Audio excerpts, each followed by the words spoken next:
মুসলিম শরীফের আরেক হাদিসের মধ্যে আসছে, আম্মা জান আয়েশা সিদ্দিকা রাদিয়াল্লাহু আনহা বলেন, আল্লাহর নবী সাল্লাল্লাহু আলাইহি সাল্লাম একদিন ইশার নামাজ পড়ে আমার ঘরের মধ্যে প্রবেশ করলেন। প্রবেশ করে নামাজে দাঁড়াইলেন। নামাজ এত লম্বা হলো, সময়টা ছিল শীতকালের সময়। আমি ঘুমিয়ে গেলাম। আল্লাহ নবী নামাজ কমপ্লিট করলেন। নবীজি শীতে থরথর করে কাঁপছিলেন। তখন আমাকে বললেন, আয়েশা রে,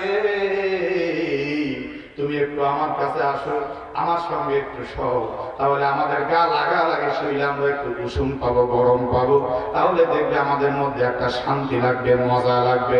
আম্মা জান আয়েশা সিদ্দিকা রাদিয়াল্লাহু আনহা বললেন, নবীজি কেমন করে আমি আপনার কাছে যাব? আমার তো ঋতু হয়েছে, আমার দেহ নাপাক, আপনার সঙ্গে আমি একত্রিত শুইতে পারি না। আল্লাহ নবী বললেন, আয়েশা ঋতু হয়েছে তাতে কি, তোমার সঙ্গে নির্দিষ্ট বিষয়ের সম্পর্ক আমার না থাকতে পারে, কিন্তু তোমার সঙ্গে একসঙ্গে শুইতে আমার কোনো অসুবিধা নেই।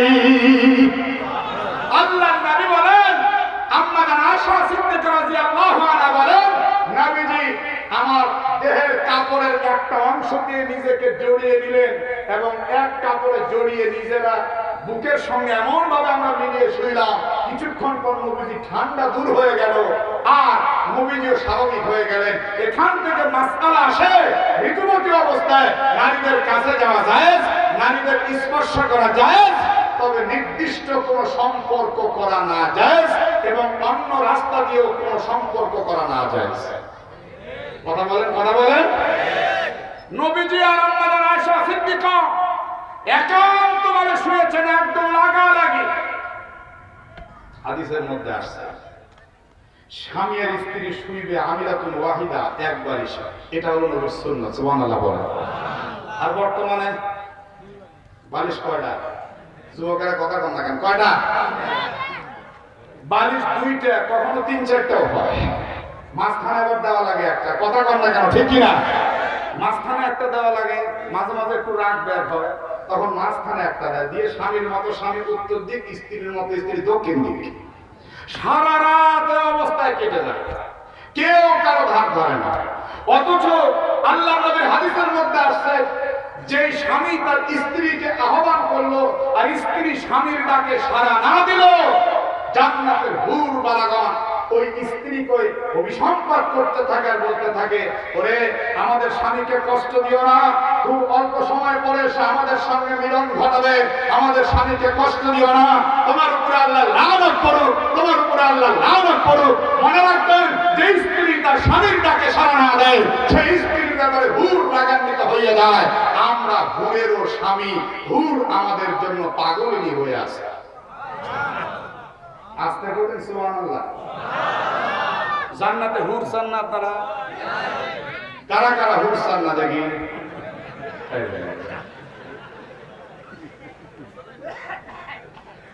তার মানে মেমোরি এখন এলোমেলো হয়ে আছে। আমরা জান্নাতের হুর চাই, কারণ হুর দিবেন কে? কথা বলেন, আল্লাহ নাম না, হুর দিবেন কে? জান্নাতের হুর আমরা কারা কারা চাই? আল্লাহু আকবার বলে আল্লাহর নামে হাত তুলি, নারে তাকবীর, আলহামদুলিল্লাহ। আপনারা আচ্ছা, হুর তো চান, কয়টা চান? আল্লাহ যে কয়টা দেয় না, কমপক্ষে 72টা দিবে। আল্লাহু আকবার বলেন। কমপক্ষে কয়টা? এক হাদিসের মধ্যে আসছে 80,000। চিৎকার করে বলেন আল্লাহু আকবার। এখন কয়টারে দিবেন? দুনিয়ার মধ্যে মনের একটা সিস্টেম ছিল, যাকে দেখেন তাকে ভালো লাগে, যাকে দেখেন তাকে ভালো লাগে। আল্লাহকে 80,000 দিয়েছি, দেখি তোর মনে কত কয়। আল্লাহু আকবার জোরে কয়। কিন্তু এখানে আমার মা বোনেরা একটু রাগ করতে পারে যে, হুজুর হুরের ওয়াজ করতেছেন তো করেন, তাহলে এখনকার রান্না বান্না হুরেরাই করুন। কথা কম না কেন? আমরা কষ্ট করে বাচ্চা করে ধারণ করি, আর নাটুরি সাহেব ওয়াজ করে হুরে, তাহলে জান্নাতের হুর আসুক, হুর এসে পেটে বাচ্চা ধারণ করুক। মা বোন আপনারা রাগ করবেন না, আপনারা যদি নেক আমল করেন ওই ৮০,০০০ হুরের সরদারিনী আল্লাহ আপনাদেরকে বানায় দিলেন। জোরে করে আল্লাহু আকবার। এইবার আমার মা বোনেরা খুশি যে ঠিক আছে, তাইলে আমি জাত করতে পারবো, হুরদেরকে উঠতে বসতে ঠেলা দিব, আল্লাহ যা করে। আম্মা আয়েশা সিদ্দিকা রাদিয়াল্লাহু আনহা বলেন, আমি যখন মৃত্যু অবস্থায় থাকতাম তখন আমি আমার স্বামীকে রান্না করে করে খাওয়াইতাম। আমার নবীজি আমার রান্না খাইতেন মৃত্যু অবস্থায়, সুবহানাল্লাহ বলেন। কিন্তু মদিনার ইহুদি জাতি তারা ঋতু অবস্থায় ঘরের এক কর্নার স্ত্রীদেরকে রেখে দিত, কষ্ট দিত। আল্লাহর নবী এই নারীদের সম্মান আর মর্যাদা দিয়ে বিশ্বব্যাপী প্রমাণ করে দিয়েছেন ঋতু হওয়া নারীদের জন্য নহুসত নয়, নারীদের জন্য ক্ষতির কোনো কারণ নয়। ধরে কোন ঠিক কিনা? তাহলে ঋতুর আলোচনা শুনতে তারা লজ্জাবোধ করেন। তারা দেখেন আল্লাহ তাআলা লজ্জা করেননি, কারণ হচ্ছে ইহুদি সম্প্রদায় ঋতুমতী নারীদেরকে কষ্ট দিছে, খ্রিস্টান সম্প্রদায় ঋতুমতী নারীদেরকে কষ্ট দিছে। ইসলাম ঋতুমতী নারীদের সব সংসার ভেঙে মর্যাদার আসনে বসায় দেখাইছেন ইসলাম একমাত্র নারীকে মর্যাদা দিতে জানে। ইহুদি খ্রিস্টান নারীকে মর্যাদা দেয়নি, নারীকে জীবন্ত হত্যা করেছে।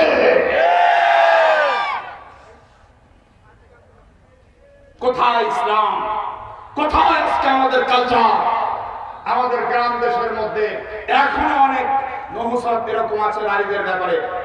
ঋতুবতী হলে স্বামী এক ঘরে থাকে, স্ত্রী আরেক ঘরে থাকে। আপনাদের এদিকে আছে কিনা আমি জানি না, আমাদের ওদিকে ওরকম আছে। আমাদের ওদিকে এরকম দেখছি, আমার ঘরে দেখছি। আমার বউ আবার জেনারেল শিক্ষিত, কত মাসলা মাসের জানতো না, এখন ধীরে ধীরে শিখতেছে। তো যখন নতুন নতুন বিয়ে হয়ে আসছে, একদিন দেখলাম যে রাত্রে আলাদা করে। বললাম কি ব্যাপার, তুমি ওখানে কেন?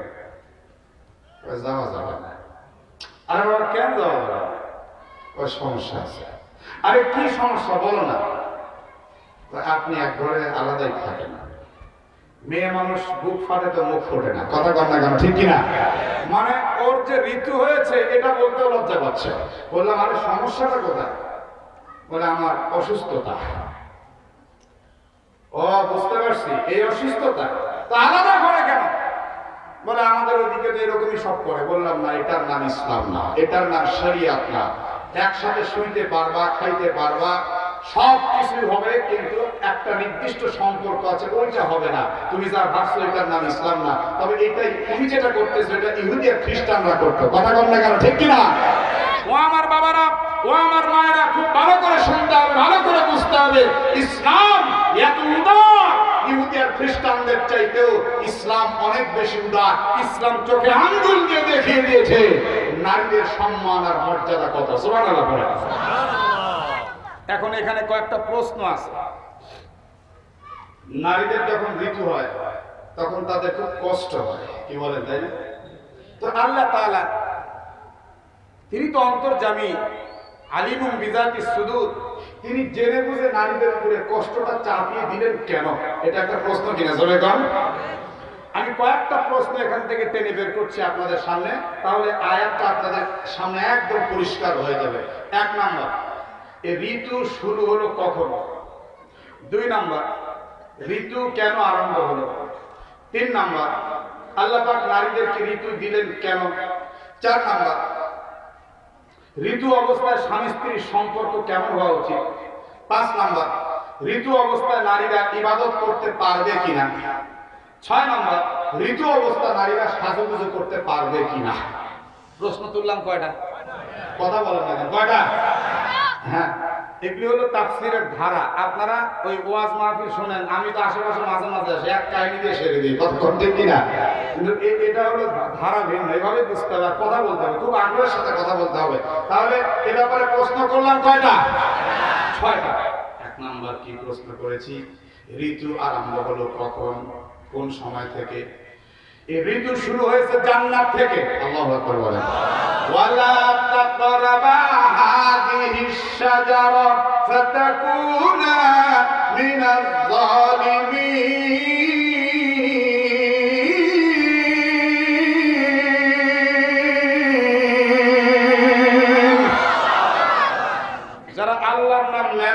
তাদের কি গুনাহ হবে আল্লাহর নাম নেবে? আত-তাকবীরু ইয়ামলাউ মা বাইনাস সামা'i ওয়াল আরদ, আল্লাহু আকবার বলার সাথে সাথে আসমান জমিনের মাঝে যত ফাঁকা জায়গা আছে সমস্ত ফাঁকা জায়গাগুলি আল্লাহ নেকি দিয়ে ভরে দেবেন। তাহলে একটু আওয়াজ করে বলেন আল্লাহু আকবার। আমার বাবারা, আমার ভাইরা, আল্লাহ রাব্বুল আলামিন হযরত আদম আলাইহিস সালাম আর আম্মা জান হাওয়া আলাইহিস সালামকে জান্নাতের মধ্যে রাখলেন। রাখার পর একটা হুকুম দিলেন, লা তাকরাবা হাদিস শাজারা, খবরদার ওই গাছের নিকটবর্তী হবে না। ওই যে গন্ধম গাছ, খাওয়া তো দূরের কথা, নিকটেও যাওয়া যাবে না। আম্মা জান হাওয়া আলাইহিস সালাম এক পর্যায়ে ওই গন্ধমটা যখন খেয়ে ফেলেছিলেন তখন থেকে ঋতু আরম্ভ হয়ে গিয়েছিল। ঋতু যখন আরম্ভ হয়ে গেল, আব্বাজান হাওয়া আদম আলাইহিস সালাম তিনিও যখন খাইলেন, প্রস্রাব পায়খানার চাপ দিল। আল্লাহ বললেন, কুলনা হাবিতু মিনহা জামিআ, তোমরা নেমে যাও, জান্নাত থেকে নেমে যাও। এই জান্নাতে নোংরা ছড়ানোর কোনো জায়গা নাই, জান্নাত পবিত্র জায়গা। নেমে যাও, নেমে যাও। তাহলে আমরা দুটি প্রশ্নের উত্তর একসঙ্গে জানতে পারলাম। ঋতু শুরু হলো কখন? জান্নাতে ছিল যখন। ঋতু শুরু হলো কেন? গন্ধম খাওয়ার কারণে। সুবহানাল্লাহ বলেন। ৬টা প্রশ্ন করলাম, ৬টার মধ্যে ২টার উত্তর পেলেন। এবার ৩ নাম্বার, নারীদেরকে রব্বুল আলামিন ঋতু দিলেন কেন? কথা বলেন না কেন, ঠিক কিনা? এটা তো বড় কষ্টের একটা জিনিস। অনেক নারীদের চরম পেট ব্যথা হয়, অনেক কষ্ট পায়। নারীদেরকে ঋতু দেওয়া হলো কেন? এ ব্যাপারে মেডিকেল সায়েন্স প্রমাণ করে, সুন্দর করে উল্লেখ করা হচ্ছে। নারীদের যে ঋতু হয়, এই ঋতু হওয়ার দ্বারা তার শরীরের কোনো ক্ষতি হয় না, যদিও সাময়িক একটু কষ্ট হয়। এই নারী ঋতুবতী যখন হয়, নারী প্রতি মাসে মাসে তার জ্বরে ওঠা সুন্দর করে আল্লাহ রাব্বুল আলামিন পরিষ্কার করে দেন। পরিষ্কার হইলে লাভ কি? ওই জ্বরের মধ্যে, রেহেমের মধ্যে যে সন্তান আসবে, এই সন্তান বিকলাঙ্গ হবে না, এই সন্তানের কোনো রকম সাইড এফেক্ট থাকবে না, এই সন্তান সুস্থ সবল হবে। তাই রব্বুল আলামিন সন্তান, ভবিষ্যৎ প্রজন্ম সুস্থ সবল রাখার জন্য নারীর রেহানকে রক্ত দিয়ে ধুয়ে মুছে পরিষ্কার করে রেডি করে দেন। দ্বিতীয়ত আর একটা কারণ হলো, পুরুষের দেহের ভিতর থেকে নির্দিষ্ট কিছু নাপাক বের হয়ে যায় নারীর দেহের মধ্যে। কথা বলেন। আর নারীরও কিছু নির্দিষ্ট নাপাক বের হয়। এগুলির একটা নোংরা বর্জ্য আছে, মেডিকেল সায়েন্স প্রমাণ করে। নারীর জ্বরের চতুর্থ সাইড দিয়ে এক জাতীয় অ্যাসিড ধরনের অ্যাসিড রয়েছে। যত শুক্রকিট যায়, এগুলি অ্যাসিডের সঙ্গে লাগার সঙ্গে সঙ্গে পুড়ে একদম চর্বিতে পরিণত হয়ে যায়। নারীর দেহের কোনো ক্ষতি হয় না। হাজার হাজার শুক্রের মধ্যে শুধুমাত্র একটা শুক্র রেহেমের মধ্যে প্রবেশ করে, বাকিগুলি সব দেহের মধ্যে চর্বি হয়ে বিলীন হয়ে যায়। কিন্তু চর্বিরও একটি বর্জ্য আছে, নোংরা আছে। রক্তের একটা নোংরা বর্জ্য আছে। প্রতি মাসে মাসে যেই ঋতু হয়, এই ঋতুর মাধ্যমে রব্বুল আলামিন নারীর দেহের রক্তের শোধন ঘটান, এবং ঋতু হওয়ার পর নারী আরো সুস্থতা বোধ করে। জোরে বলেন সুবহানাল্লাহ। তাহলে উত্তর পাইলেন কয়টা? এখন বলেন, ঋতু হওয়ার দ্বারা নারীর দেহের ক্ষতি না লাভ? সকলে ধরে বলেন, ক্ষতি না লাভ? ৪ নাম্বার প্রশ্ন করেছিলাম, ঋতু অবস্থায় নারী এবং পুরুষ স্বামী স্ত্রী সম্পর্ক কেমন হবে? কথা বুঝতেছেন কিনা? আল্লাহ রাব্বুল আলামিন বলছেন, ফাতাজিলুন নিসা ফিল মাহিদ।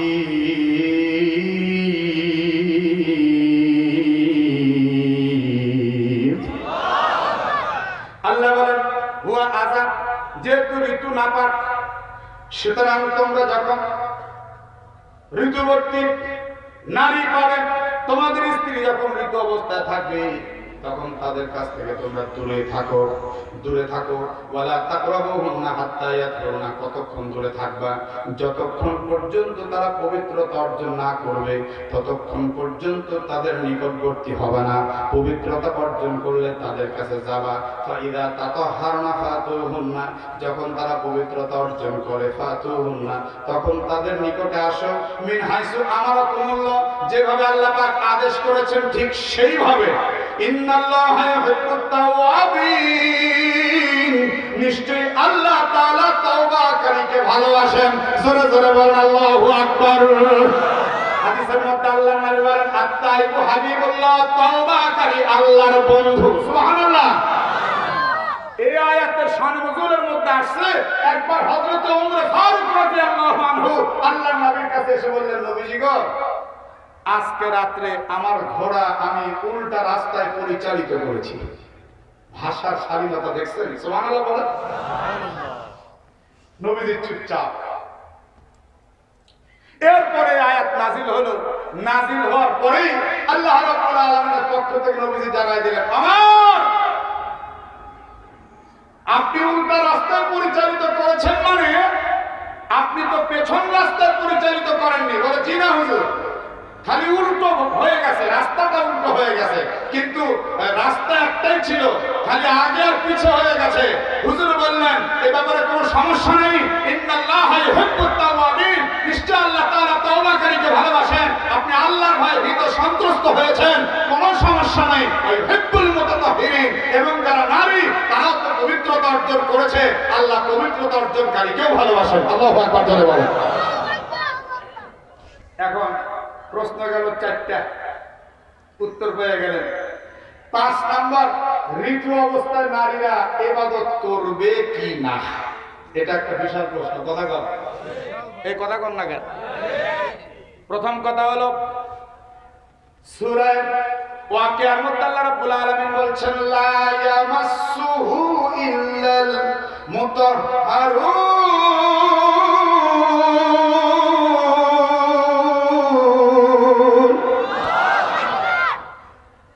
অপবিত্র অবস্থায় ঋতুবতী হোক আর গোসল ফরজ হোক, যে অবস্থায় থাকুক, আল্লাহর কোরআন কি স্পর্শ করতে পারবে না? এই আয়াতের তাফসীরে লেখা হচ্ছে শুধু কোরআন নয়, নারীরা নামাজ আদায় করতে পারবে না।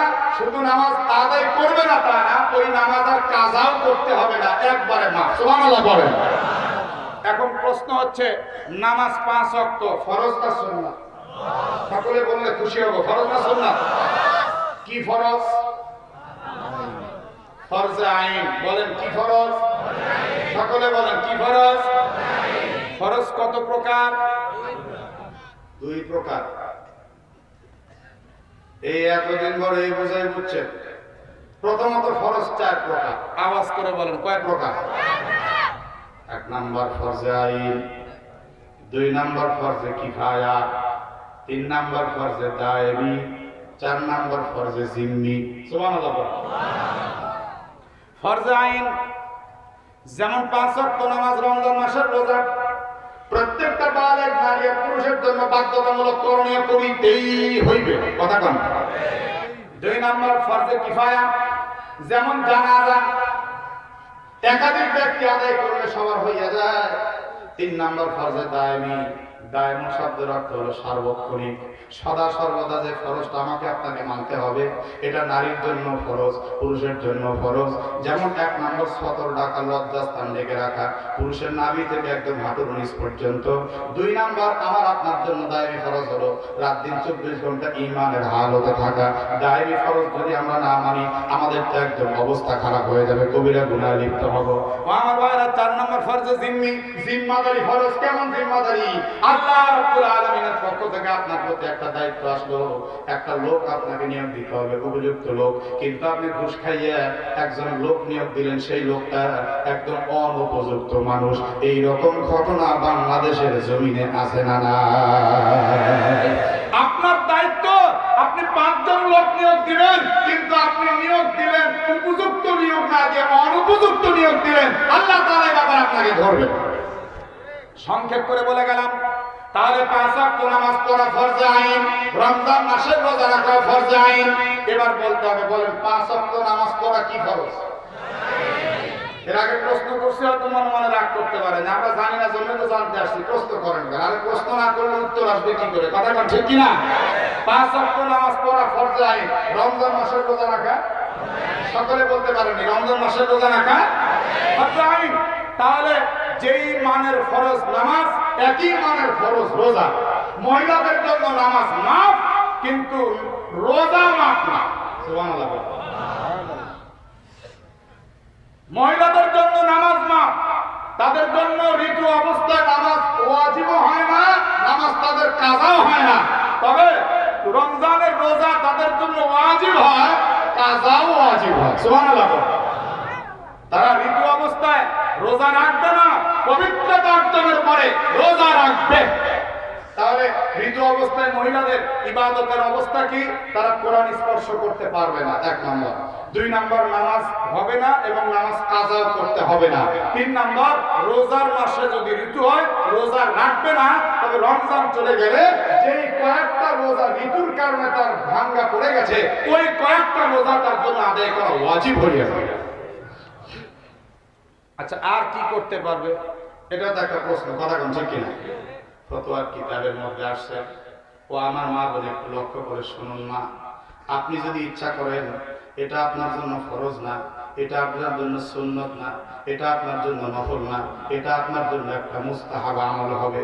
ফতোয়ার কিতাবের মধ্যে আসছে, মা বোনেরা 5 ওয়াক্ত নামাজ আপনার পড়া তো যাবে না নিষেধ, কিন্তু 5 ওয়াক্ত নামাজের সময় আপনি সুন্দর মতো ওযু বানাইলেন, সুন্দর মতো ওযু বানায় নামাজ পড়তে যেই টাইমটুকু লাগে ওই টাইমটুকু আপনি বসে বসে তাসবিহ পাঠ করলেন, জিকির আজকার করলেন, ওই সময় আপনি দরুদ শরীফ পাঠ করলেন, ইস্তিগফার পাঠ করলেন। আল্লাহর নবী বলেন, ওই মা বোনদের এই সামান্য আমলের বদৌলতে আল্লাহ তাআলা আমলনামায় 1000 রাকাত নফল নামাজ পড়ার নেকি দান করে দেন। 70,000 গুনাহ মাফ করেন। শুধু তাই নয়, ইস্তিগফারের এক এক শব্দের বিনিময়ে এক একটি নূর দান করেন। প্রতি ফোঁটা রক্তের বিনিময়ে আমলনামায় একটি উমরা, একটি হজের সওয়াব দান করে দেওয়া হয়। তাহলে কি করতে পারবে? কোরআন স্পর্শ করতে পারবে না, নামাজ পড়তে পারবে না, রমজান মাসে ঋতু হলে রমজান মাসে রাখবে না, তবে নামাজের সময় ওযু করে তারা কিছু তাসবিহ তাহলিল পাঠ করতে পারবে। আল্লাযীনা ইয়াযকুরুনাল্লাহা কিয়ামান ওয়া কুউদান ওয়া আলা জুনুবিহিম ওয়া ইয়াতাফাক্কারুনা ফী খালকিস সামাওয়াতি ওয়াল আরদ রব্বানা মা খালাকতা হাযা বাতিলান সুবহানাকা ফাকিনা আযাবান নার।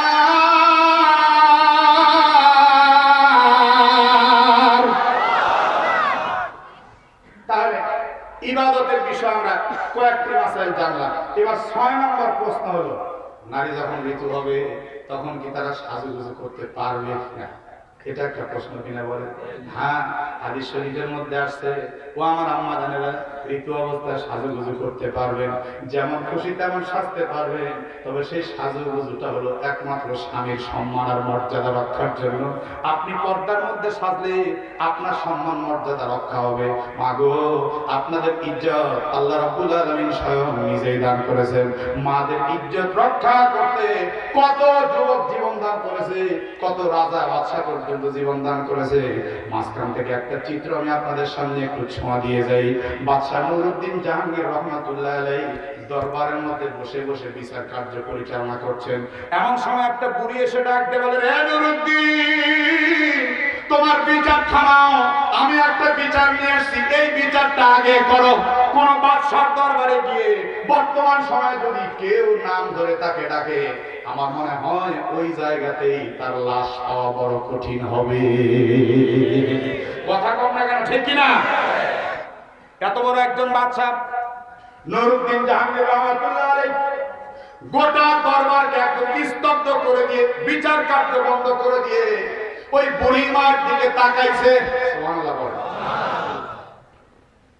মাগো বলো, সব কাজকর্ম বন্ধ করে দিলাম, আগে তোমার বিচারটা করব।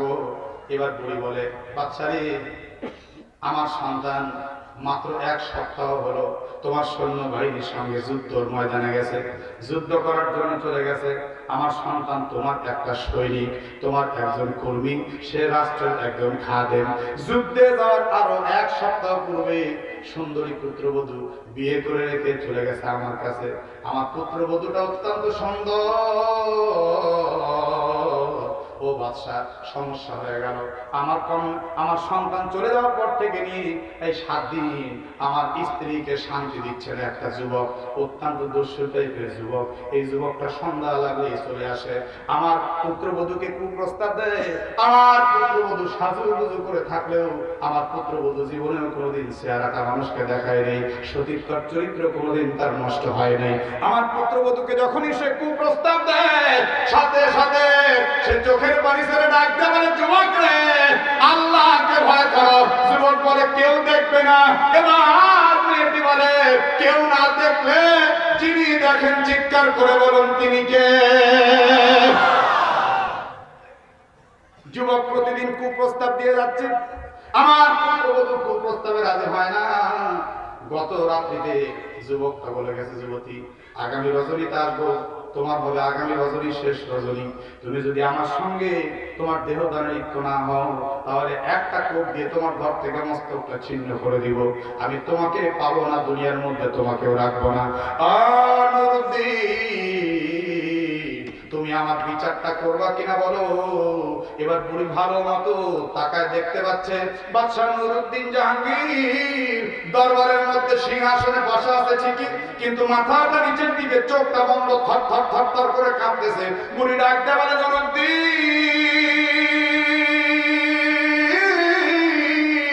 আমি তোমার কাছে বলছি বিচারের কথা, তুমি চোখটা বন্ধ করে মাথা নিচের দিকে, তুমি কি আমার বিচার করবা না? নুরউদ্দিন, তুমি কথা বলো না কেন? তোমার বুঝি বড় অহংকার হয়ে গেছে, তুমি আজকে বাদশাহ হইয়া বড় অহংকার হয়ে গেছে। ও নুরউদ্দিন, তুমি জানো না তোমার বয়স আর কয়দিন? তোমার যখন এই দরবারে জন্মগ্রহণ হয়েছিল, আমি বুড়ি তোমার জন্ম নিজ চোখে দেখে গেছি। ওরে বাচ্চা, বিচার করবা কিনা বলো? বাদশা শুধু থর থর করে কাঁপছেন, মাথাটা নিচের দিকে, চোখটা বন্ধ। এবার বুড়ি ডাকতে বলে, বুঝতে পেরেছি, গরিবদের বিচার বাদশাহের দরবারে হয় না। গরিব বলে আর তুমি আমার কথাটা শুনতেই চাইলে না। চোখের পানি ছেড়ে বুড়ি ডাক দিয়ে বলে, ও বাচ্চা নামদার, শুনে রাখো, কাল হাসরের ময়দানে আমি বুড়ি তোমাকে আল্লাহর আসামির কাঠগড়ায় দাঁড় করিয়ে ছাড়বো, তাছাড়া তোমাকে এক কদম সামনে অগ্রসর হতে দেব না। একটু চিল্লায় বলো না আল্লাহু আকবার। বন্ধুরা আমার, ভাইরা আমার, বুড়ি কাঁদতে কাঁদতে চলে গেল। বাড়ির গেটে প্রবেশ করার সঙ্গে সঙ্গে পুত্রবধূ শাশুড়ি আম্মার বুকের উপরে হুমড়ি খেয়ে পড়ে হাওয়া করে কাদার বারে লাগু। বেলা গড়িয়ে চলে গেল বাদশা, বিচারের কোনো প্রতিশ্রুতি দিলেন কিনা। এবার শাশুড়িও এই পুত্রবধূকে জড়িয়ে হাওয়া করে কান্দার বলে, মা,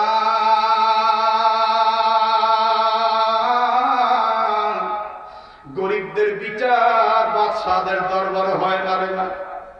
বাদশাহ যারা, তারা আমাদের মতো গরিবদের বিচার করবে কোন দুঃখে? অথচ নুরউদ্দিনের জন্ম আমি হইতে দেখছি। মাগো মা, খবরদার বাদশার নাম তার মুখে নিবি না। সমস্ত বাদশার বাদশা যিনি, তার কাছে চাওয়া ছাড়া আমাদের কোনো গতি নেই। একটু চিৎকার করে বলুন তো, সমস্ত বাদশার বাদশা কে? আল্লাহুম্মা মালিকাল মুলকি তুতিল মুলকা মান তাশা ওয়া তানজিউল মুলকা মিম্মান তাশা ওয়া তু'ইজ্জু মান তাশা ওয়া তুযিল্লু মান তাশা বিয়াদিকাল খায়র ইন্নাকা আলা কুল্লি শাইইন কাদির।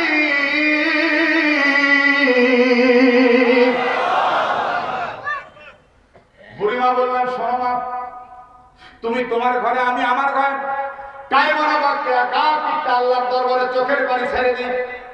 আল্লাহ স্যার আমাদের রক্ষা করার কেউ নাই। একটু আওয়াজ করে বলেন, একমাত্র হেফাজতের মালিককে। সঙ্গে সঙ্গে ওযু বানায়া শুধুমাত্র নামাজের সময় নামাজ পড়ে, আর সব সময় আল্লাহর দরবারে কাঁদে, আল্লাহ তুমি ছাড়া আমার কেউ নেই। আল্লাহ, আমার স্বামী চলে গেছে দেশ রক্ষার স্বার্থে যুদ্ধের ময়দানে। আল্লাহ, তুমি একমাত্র হেফাজতের মালিক। এমন করতে করতে যখন সন্ধ্যা ঘনিয়ে আসে, তখন কিন্তু ওই দস্যু যুবকটা, চরিত্রহীন যুবকটা, জালিমটা চলে আসছে। এসে সুন্দরীর ঘরের বাতিটা নিভাই দিছে। একদম হায়নার মতো হুমড়ি খেয়ে পড়লো, বলতে লাগলো, বেশি চিৎকার করিস না, বেশি জড়াজড়ি করিস না, তরবারি দিয়ে একটা কোপ মারবো, তোর ধর থেকে মস্তকটা ছিন্ন হয়ে যাবে। একদম চুপচাপ থাক। থাকবি। এবার সুন্দরী বলে, আমার জীবন গেলেও কিন্তু আমি তোর কথায় রাজি হতে পারবো না, আমার জীবন যাবে, সতীত্ব আর চরিত্র কোনোদিন বিলুপ্ত করতে পারবো না। এবার মেয়েটি চিৎকার করে কাঁদে, চোখের পানি ছেড়ে ডাকতে, আল্লাহ আমার স্বামী ছাড়া আমার সতীত্ব চরিত্র কেউ দেখে নাই, এ আল্লাহ তুমি আমাকে হেফাজত করো, সতী নারীর চোখের পানিতে যেন আল্লাহর আরশ কাঁপে। ও আমার সতী মায়েরা, শোনন মায়েরা, ও সখীপুরের আমার কলিজার টুকরা সোনার মায়েরা, এবার বুড়িমা ঘরের ভিতর থেকে বের হয়, গেটের সামনে গিয়ে কাঁদে, আল্লাহ ও আল্লাহ কোন সাহায্যকারী কি তুমি পাঠাইবা না? আল্লাহ এই তো বুঝি আমার পুত্রবধূ চরিত্রটা শেষ হয়ে গেল রে আল্লাহ। হঠাৎ করে বুড়ির নজর পড়ছে, ঘোড়ার পৃষ্ঠে সওয়ার হয়ে একজন তীর তরবারি নিয়ে আসতেছে রণসাজে সজ্জিত হয়ে। বুড়ি মনে করছে চলে যাবে লোকটা, কিন্তু না না, কি আশ্চর্য, বুড়ির গায়ে বাড়ির গেটের মধ্যে থামছে, ঘোড়া থেকে নামছে, আঙ্গুলের ইশারা করে বুড়িকে আওয়াজ করতে নিষেধ করছে এবং ফিস ফিস করে বলে, মা তোমার ঘরেও যে বাতি আছে বাতিটা নিভায়া দাও, আর একটা আওয়াজও করবা না। বুড়ি আস্তে করে গিয়ে বাতিটা নিভাই দিছে, আর এই রণসাজে সজ্জিত সৈন্যটা, সৈনিকটা সরাসরি পুত্রবধূর ঘরের মধ্যে প্রবেশ করছে। পুত্রবধূর ঘরের মধ্যে প্রবেশ করে ওই দস্যুর চুলের ঝুঁটি ধরে আল্লাহু আকবার বলে তরবারি মেরে ধর থেকে মস্তকটা ছিন্ন করে ফেলেছে। ডেকে বলে, মা বাতিটা ধরায় নিয়ে আয় রে মা, বাতিটা ধরায় নিয়ে আয়। বুড়ি তড়ি ঘড়ি করে বাতি ধরায় নিয়ে আসছে। ধরিয়ে নিয়ে আসার পরে দেখে কি আশ্চর্য, এই লোকটা তো আর কেউ না, এই লোকটার কাছে বিচার দিতে গিয়েছিলাম, বিচারের প্রতিশ্রুতি দেয় নাই, এই লোকটাই হয়তো আমাদের বাদশা নুরউদ্দিন জাহাঙ্গীর। কিন্তু কি আশ্চর্য, চোখটা বন্ধ, ডান হাতের মধ্যে রক্তের রাঙা তরবারি, বাম হাতে কর্তৃত মস্তক, টপ টপ করে রক্ত পড়ছে, ঝুলন্ত অবস্থা আছে বাম হাতের মধ্যে। বুড়ি বলে, বাবা ও নুরউদ্দিন চোখটা খোলো, আমি একটু বাতি ধরায় নিয়ে আসছি। ভীত সন্ত্রস্ত অবস্থা মিটমিট করে চোখটা খুলছে। এবার চোখটা খুলে আস্তে আস্তে যখন কর্তৃত মস্তকটা সামনে আসে, আনার পরে দেখে কি সর্বনাশ, যা মনে করছিলাম তা তো না। এবার বাদশা মুস্কি হাসলেন, আলহামদুলিল্লাহ বলে কর্তৃত মস্তকটা দূরে নিক্ষেপ করলেন। দূরে নিক্ষেপ করার পর তরবারিটা রাখলেন, রাখার পরে, মাগো ও মা তাড়াতাড়ি তোমার ঘরে খাবার কিছু থাকলে আমারে দাও। বুড়ি বলে, বাবা তুমি বাদশা মানুষ, আমার ঘরে মাত্র শুকনো খাবার ছাড়া কিছুই নাই, বলে শুকনো খাবারটাই তাড়াতাড়ি দাও, আর একটু পানি দাও, আমি পানি পান করবো, শুকনো খাবার খাবো। আত্মতৃপ্তি ভরে শুকনো খাবার তিনি খাইলেন, একটু পানি পান করলেন। এরপরে বাদশা মাথার মুকুট নিয়া ওই বুড়ি মায়ের পায়ে রেখে হাওমা করে কান্দার বলে, মা বিদায় দে রে মা, বিদায় দে, আমি বাদশার মুকুটের চাইতেও তুই মায়ের পায়ের দাম আল্লাহর কাছে বেশি। বুড়ি এইবার বলছে, বাচ্চা বিদায় দিব কেমনে, যতক্ষণ পর্যন্ত তুমি আমার চারটা প্রশ্নের উত্তর না দিবা ততক্ষণ পর্যন্ত আমি কিন্তু তোমাকে বিদায় দিতে পারবো না। আসছো নিজ ইচ্ছায়, এখন যাবা আমার ইচ্ছায়। বলে, মা তুমি চলে আসার পর থেকে রাজদরবারের বিচার কার্য বন্ধ রেখেছি, ওই অবস্থায় আছে। মা গো তুমি তাড়াতাড়ি বলো কি তোমার চারটি প্রশ্ন। বলে, আমার এক নম্বর প্রশ্ন, আমি যখন রাজদরবারে বিচার দেওয়ার জন্য গেলাম তখন কিন্তু তুমি আমাকে বিচারের কোনো প্রতিশ্রুতি না দিয়ে চোখটা বন্ধ করে থরথর থরথর করে কাঁপতেছিলে, ব্যাপারটা কি? দুই নম্বর আমার প্রশ্ন হলো, তুমি আমার বাড়িতে যখন আসলে, আসার পরে আঙ্গুলের ইশারা করে আমার ঘরের বাতিটা নিভাই দিতে বললে, আমি চরম ভয় পেয়েছি। বাতির আলো দিয়ে দেখে শুনে বিচার করলে তো খুব ভালো হতো, কিন্তু কি আশ্চর্য, অন্ধকারের মধ্যে যখন বিচার শুরু করছো তখন আমি চিন্তা করলাম, না জানি আজকে আমার পুত্রবধূ সহ দুই টুকরো হয়ে যাবে। তুমি বাতি নিভাই নিয়ে কেন বিচার করলেন? এটা আমার 2 নাম্বার প্রশ্ন। 3 নাম্বার, তুমি যখন বাতি ধরায় নিয়ে যাইতে বললে, আমি তখন দেখলাম তখন তুমি চোখটা বন্ধ করে থরথর করে কাঁপতেছো। তোমার বাম হাতের মধ্যে কর্তৃত মস্তক, তুমি কেন ভীত সন্ত্রস্ত? তুমি তো একজন বাদশা, তুমি কেন ভয় পাইলা? এইবার 4 নাম্বার প্রশ্ন, তোমার মতো একটা বাদশা অসময়ে আমার বাড়িতে শুকনো খাবার খাইলা, যতক্ষণ পর্যন্ত এই 4টি প্রশ্নের উত্তর না দিবা ততক্ষণ পর্যন্ত আমি তোমাকে একটা কদম অগ্রসর হতে দেব না। জোরে কোন মারহাবা। বাবারা আমার, বলতেছিলাম নারীর ইজ্জত রক্ষার্থে যুগে যুগে অনেক রাজা বাদশারা পর্যন্ত জীবন পণ করেছিলেন। কথা কোন ঠিক কিনা? এই কথা বলে আমি আবার আমার মূল আলোচনার দিকে ফিরে আসতেছি। 4টি প্রশ্নের উত্তর একটি পরেই শোনেন। আগে যদি বলি তাহলে তো সব পুরাই গেল। কথা কম না কেন ঠিক কিনা? এবার আসেন একটু সামনের দিকে অগ্রসর হই। আমরা 222 নম্বর আয়াত শুনলাম। এবার আল্লাহ রাব্বুল আলামিন 223 নম্বর আয়াতের মধ্যে যা বলবেন, বলার আগে কিন্তু একটা শানে নজুল আছে। শানে নজুলটা আমি আপনাদেরকে আগে একটু বলে নিই।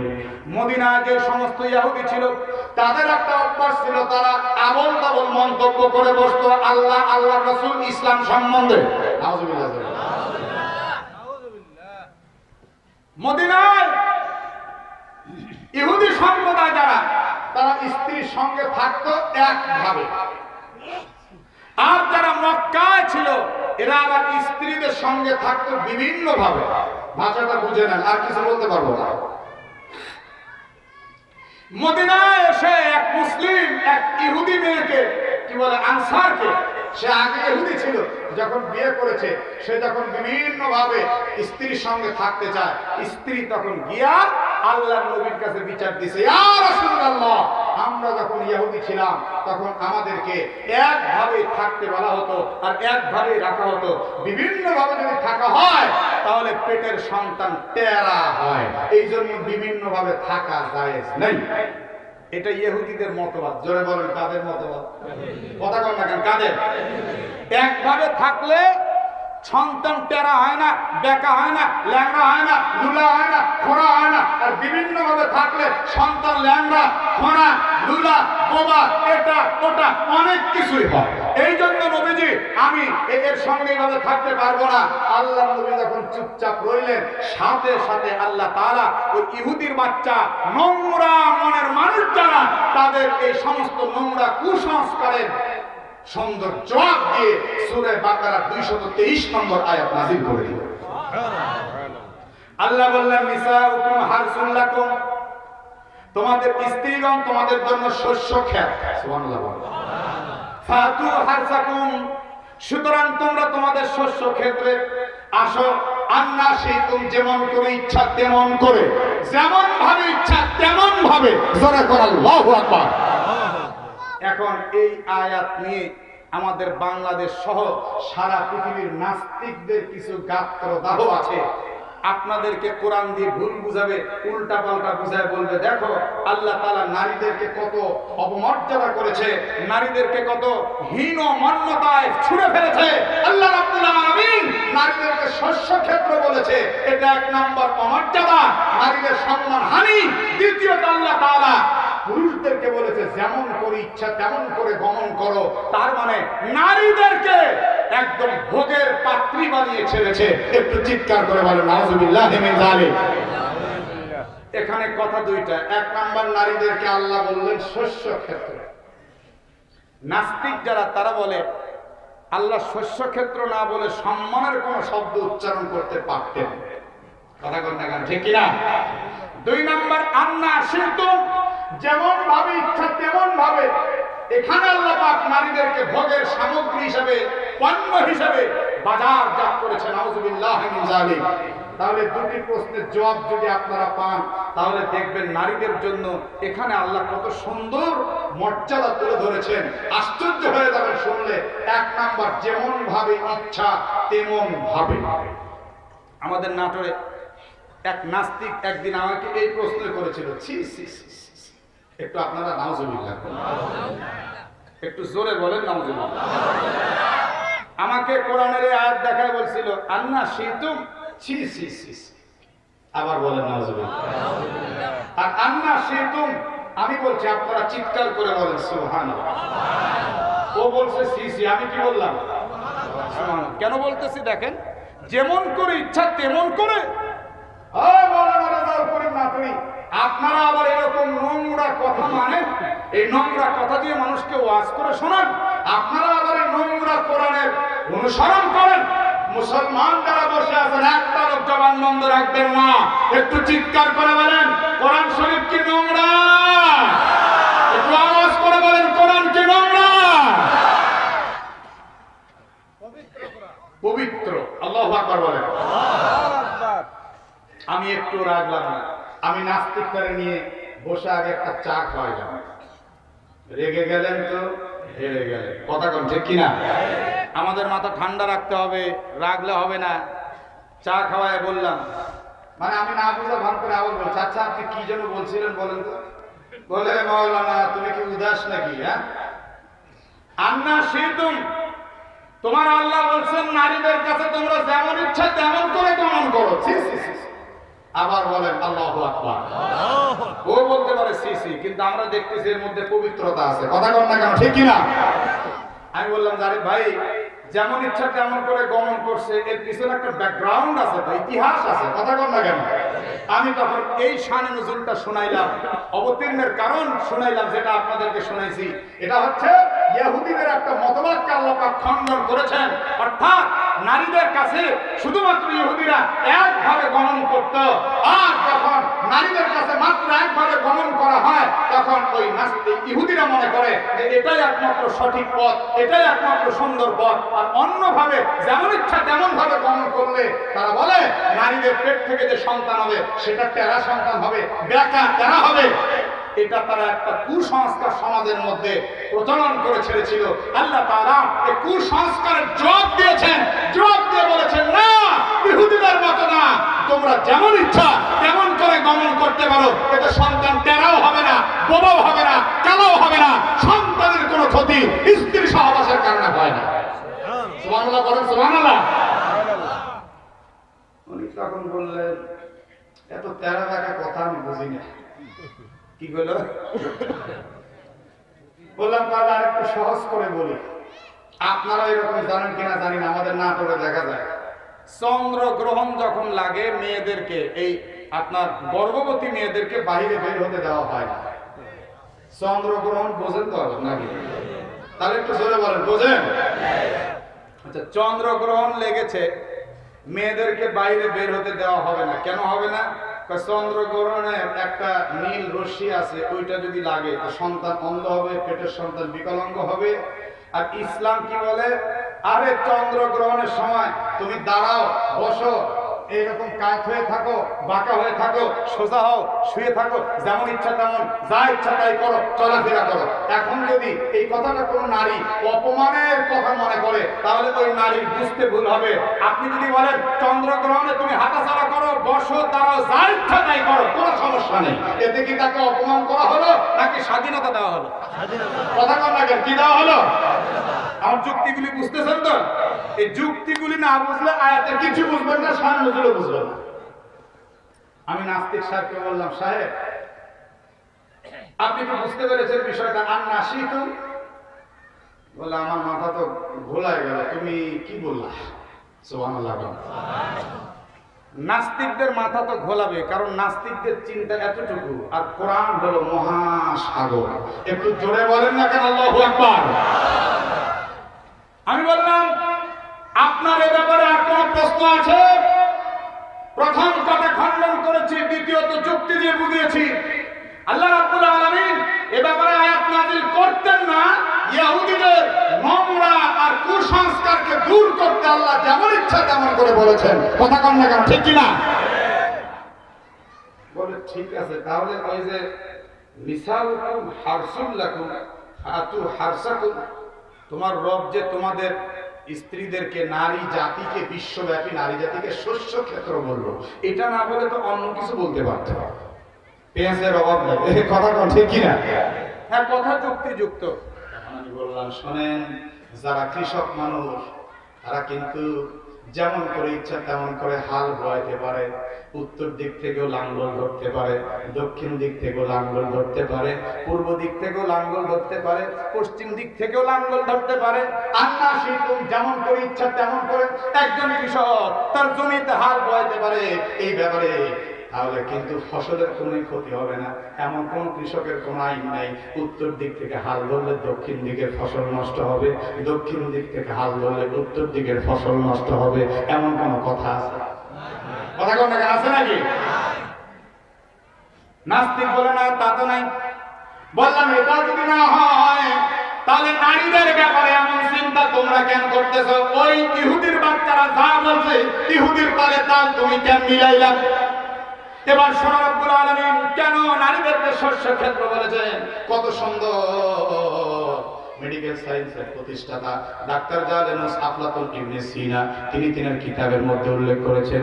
সেই সূত্র ধরে বর্তমানে লেটেস্ট যারা বৈজ্ঞানিক চিকিৎসা বিজ্ঞান তারা উল্লেখ করেছে, খুঁজে খুঁজে বের করেছে, একটা পুরুষের দেহের ভিতর থেকে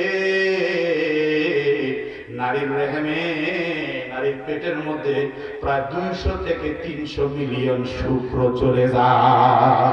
আল্লাহু আকবার বলেন। 200-300 মিলিয়ন মানে বুঝেন 10 লক্ষে 1 মিলিয়ন। একটু আল্লাহু আকবার বলেন না কেন? এখন আপনি ক্যালকুলেটরে গুণ দেন, তাহলে 200-300 মিলিয়ন মানে কত কোটি কোটি শুক্র একবারে প্রবেশ করেছে। ও আমার ভাইরা, এই শুক্র গেল মায়ের পেটের মধ্যে। জমি আপনি লাঙ্গল দিলেন, লাঙ্গল দেওয়ার পরে বীজ বপন করলেন, এই যে মায়ের পেটটা জমির মতো, এইখানে গেল বাবা থেকে শুক্র মানে বিছন গেল। আল্লাহু আকবার বলেন। বুঝতেছেন না? আল্লাহ যে বললেন এটা বাস্তবতা দেখেন, পৃথিবীর জমি থেকে আপনি বুঝতে হবে। এবার পৃথিবীর জমিতে আপনি যখন বীজ বপন করলেন তখন কিন্তু আস্তে আস্তে এই বীজ থেকে একটু করে চারা গাছ হয়। সুবহানাল্লাহ বলেন। চারা থেকে পুরো পাতা পল্লব হয়, এরপরে আস্তে আস্তে ফসল হয়। সূরা মুমিনুনের মধ্যে আসছে, একদম 18 নম্বর পারার প্রথম পৃষ্ঠা পড়লে আপনারা দেখতে পাবেন আল্লাহ রাব্বুল আলামিন মায়ের পেটের রেহেমের মধ্যে এই শুক্র কীটটার 7টা পরিবর্তন করেন। জোরে বলেন কয়টা? প্রতি 40 দিন পর পর একটা করে পরিবর্তন হয়। 40 দিন পর পর একটা করে পরিবর্তন হতে হতে একটা পর্যায়ে গিয়ে আমাদের এই পূর্ণ চেহারাটা, দেহ অবয়বটা একদম ফুটে ওঠে। আল্লামা জালালউদ্দিন সুয়ুতী রাহমাতুল্লাহ আলাইহি লেখেন, একটি মানুষ মাথা থেকে পা পর্যন্ত পূর্ণাঙ্গতা লাভ করতে কমপক্ষে 13টি জিনিস লাগে। জোরে কোন কয়টি? একটু আওয়াজ করে বলেন কয়টি? আরো জোরে। মায়ের মনি থেকে 4টি তৈরি করা হয়, বাবার মনি থেকে 4টি, 4 4 কত হলো? জবান খুলে বলেন কত? আল্লাহ তাআলা কুদরত দিয়ে দেন 5টি, এবার 8 5 কয়টা হলো? মায়ের মনি থেকে কোন কোন 4টি? রক্ত, গোশত, চর্বি, চামড়া। সন্তানের 4টি জিনিস আল্লাহ সৃষ্টি করে দেন, রক্ত, গোশত, চর্বি, চামড়া। বাবার মনি থেকে 4টি, হাড়, রগ, চুল, পর্দা। হাড়, রগ, চুল, পর্দা। এবার আল্লাহ কুদরত দিয়ে 5টি দান করেন। এই 5টির কোনো একটি যদি সন্তান মায়ের পেট থেকে হারিয়ে আসে, পৃথিবীর কোনো ডাক্তার কবিরাজের ক্ষমতা নেই ওইটা নতুন করে দান করে। একটু চিৎকার করে বলুন না কেন কুদরতের মালিক কে? আল্লাহ তাআলা কোন কোন 5টা জিনিস দান করেন? শ্রবণ শক্তি। সুবহানাল্লাহ কোন না? সুবহানাল্লাহ। মায়ের পেট থেকে কেউ যদি কান হারিয়ে আসে, সে কি আর কোনোদিন কান পাবে না? শ্রবণ শক্তি, দর্শন শক্তি, আকেল শক্তি, বাক শক্তি, ঘ্রাণ শক্তি। আল্লাহু আকবার। 8 5 কয়টা হলো? আরেকটু জোরে কোন? নামাজের ভিতরে বাইরে কয় ফরজ? আরেকটু জোরে বলেন কয়টা? উলামায়ে হক রয়েছেন, মসজিদে গিয়ে জেনে নেবেন। আলোচনা লম্বা হবে না, আস্তে আস্তে গোছায় নিয়ে আসতেছি, খেয়াল করে শুনেন। আল্লাহ রাব্বুল আলামিন পৃথিবীর মধ্যে যত নবী রাসূল পাঠাইছেন তার মধ্যে 13 জন নবীকে খাতনাকৃত অবস্থায় পাঠাইছেন। খাতনা বোঝেন? হ্যাঁ, আমগো দেশে মুসলমানই কয়, ঠিকই আছে, আমগো দেশেও মুসলমানই কয়। এখন তো ডিজিটাল যুগ, প্রবেশ করে নিয়ে তারপরে করে, বাচ্চারা কিছুই টের পায় না। এই কথা কন না কেন? ঠিক কি না? কিন্তু আগে যারা আমরা দিছি ভাই, 1 মাস এই লুঙ্গি এরকম ধরে নিয়ে হাঁটতে হয়েছে। এই কথা কন না কেন? ওই যে মুসলমানই দেয়, এটারে আপনারা কি কর? আজম আজম। আর বগুড়া জেলায় কয় গুটকা। কি কয়? গুটকা। আমি প্রশ্ন করছিলাম, ওরা শুনেছিল গুটকা।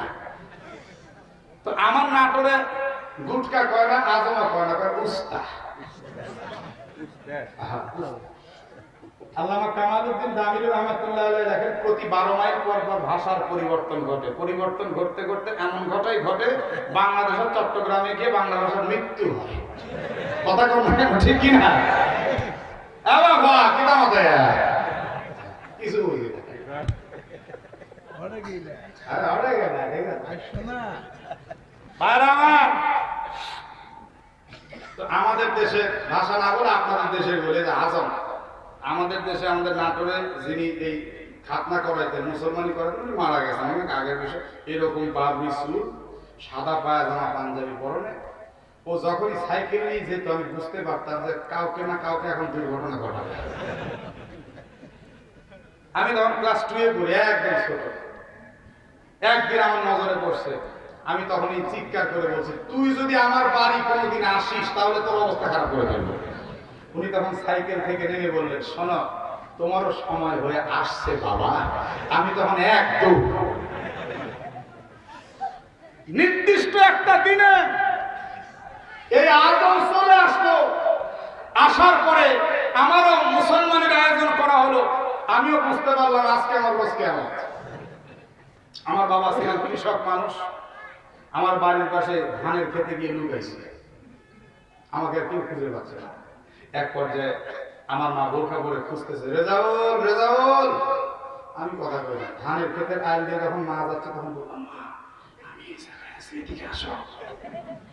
মা তখন আস্তে করে গিয়ে বুকের সাথে জড়ায় বললেন, ভাই আমার সোনা মানি তুই এইখানে কেন? মশা কামড়াচ্ছে, তোকে পোকা মাকড়ে দংশন করবে বাবা।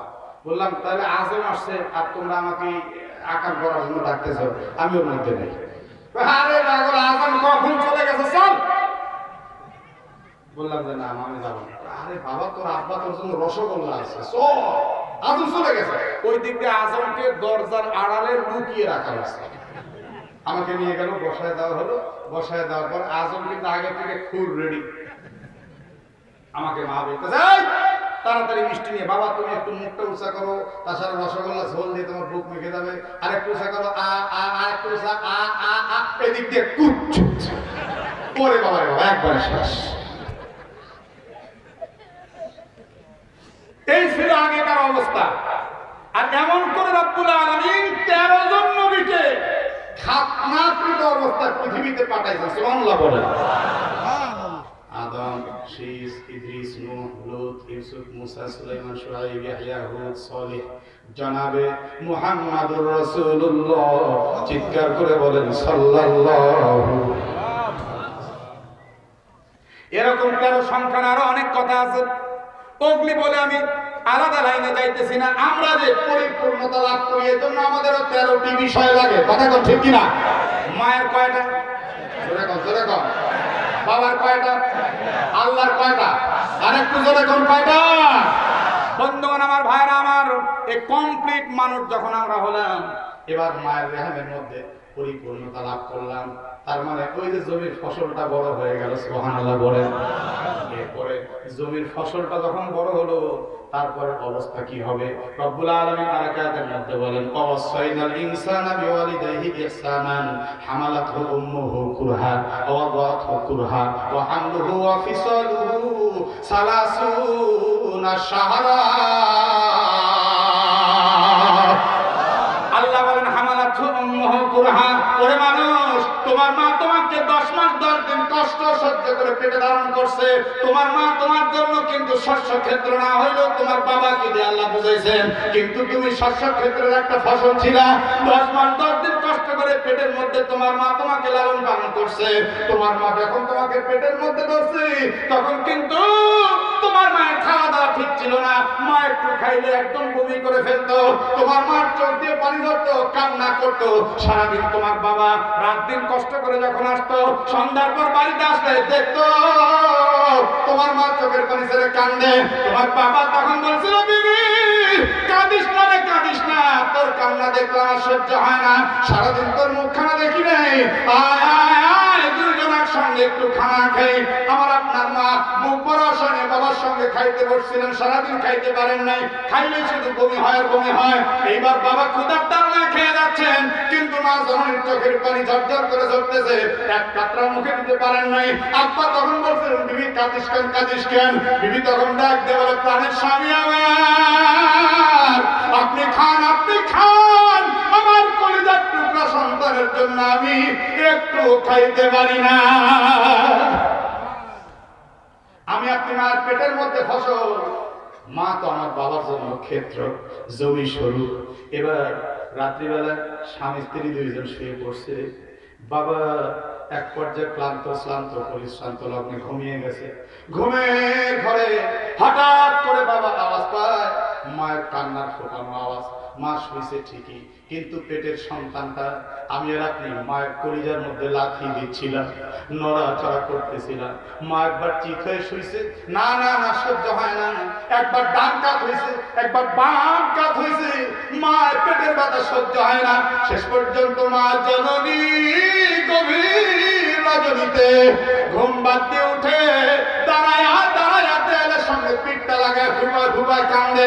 আব্বা তখন গিয়ে বলে, বিবি রে কাঁদিস কেন, আয় আয় আমার কাছে আয়।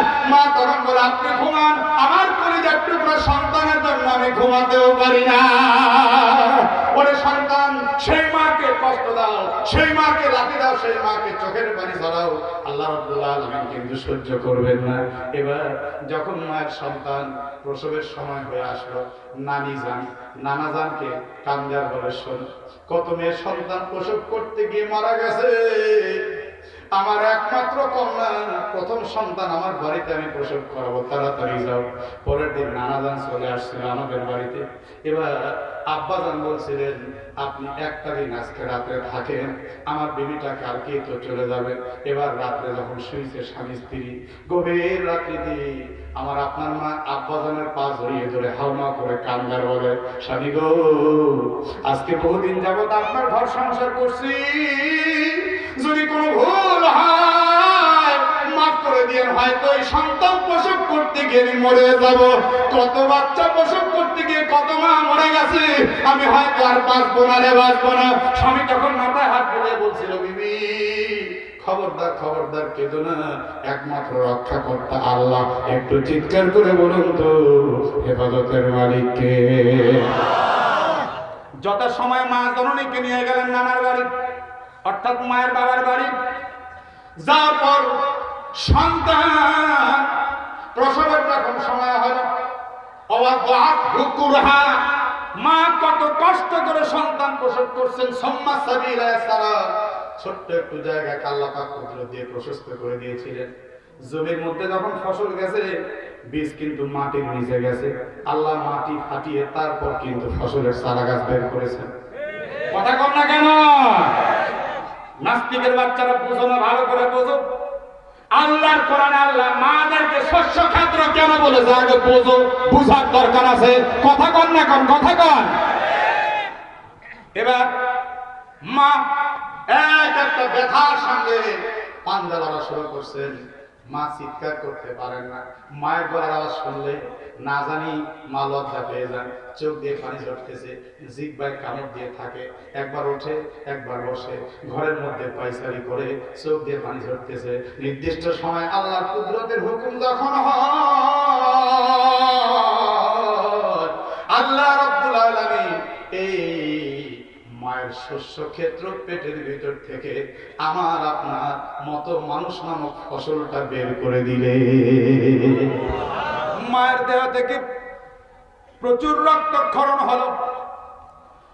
পৃথিবীতে এসে আমি আপনি কান্না শুরু করছি।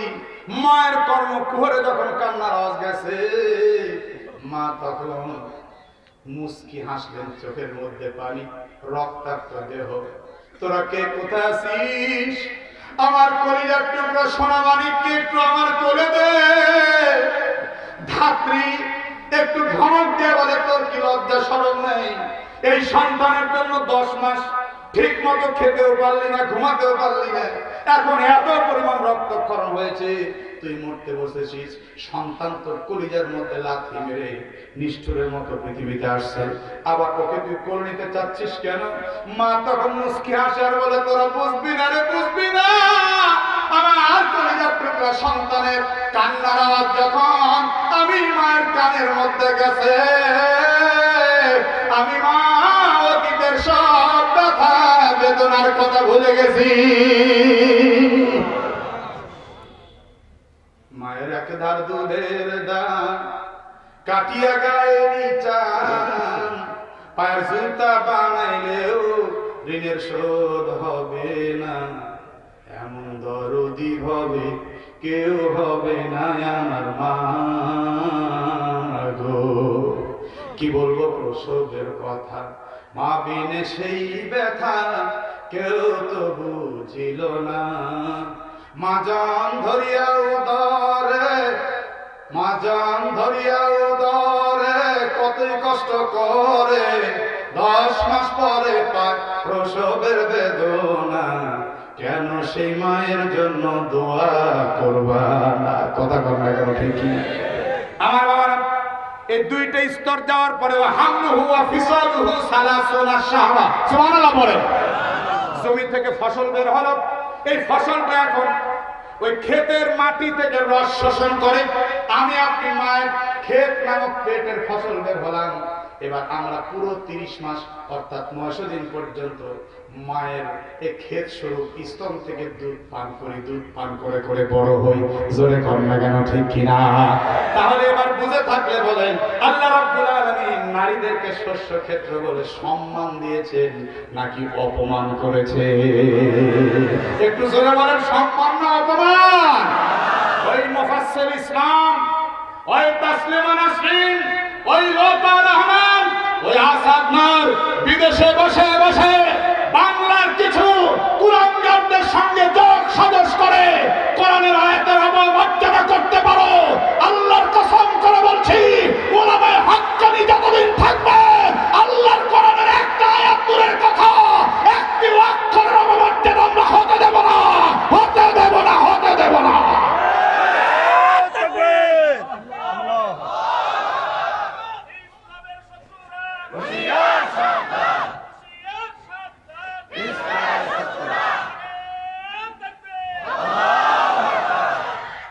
বন্ধুগণ আমার, ভাইরা আমার, আসুন এবার একটু সামনের দিকে অগ্রসর হই। ওয়াকাদ্দিমু লিআনফুসিকুম, সুবহানাল্লাহ বলেন। আল্লাহ রাব্বুল আলামিন বলছেন, স্ত্রীদের কাছে তোমরা যেমন ইচ্ছা তেমন করে গমন করবা, আন্না শিতুম, ঠিক আছে। এটা করতে গিয়ে তোমরা স্বামী স্ত্রী আনন্দে আত্মহারা হয়ে নিজেদের সন্তানাদিকে বন্ধ করে ফেলো না, বরং তোমরা তোমাদের নিজেদের জন্য পূর্বে কিছু নেকি পাঠাও। কেমন করে নেকি পাঠাবা? এটার দুইটা আপনার আসছে, ব্যাখ্যা আসছে দুইটা।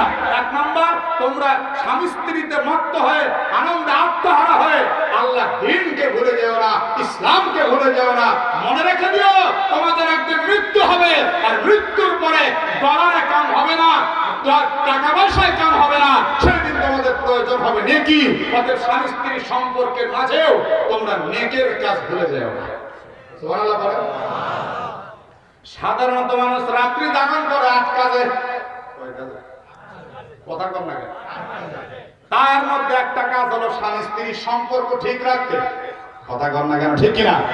আল্লাহর নবী হাদিসের মধ্যে বলেন, স্বামী স্ত্রী একান্ত সময় কাটাইতে যায় রাত্রি যতটুকু সময় ব্যয় হবে, এটা ব্যয় নয়, বরং সবে কদরে জেগে জেগে আমল করলে যে সওয়াব হবে, স্বামী স্ত্রীর একান্ত সম্পর্কের বদৌলতে আল্লাহ সবে কদরে জেগে জেগে আমল করার নেকি দান করে দেবে। ও সবে কদর আল্লাহ, একটু জোরে জোরে সুবহানাল্লাহ কর না কেন? তাহলে সওয়াব আছে না? এবার এটা হলো দ্বিতীয় আরেকটা ব্যাখ্যা আসছে, নেক আমল তো এক ব্যাখ্যা গেল, দ্বিতীয় আরেক ব্যাখ্যা হলো তোমরা তোমাদের সন্তানদের মাধ্যমে আল্লাহর কাছে নেক কাজ পাঠাও। সুবহানাল্লাহ বলো। সেটা আবার কেমন? আমি আপনি একদিন থাকবো না, আমাদের সন্তান থাকবে।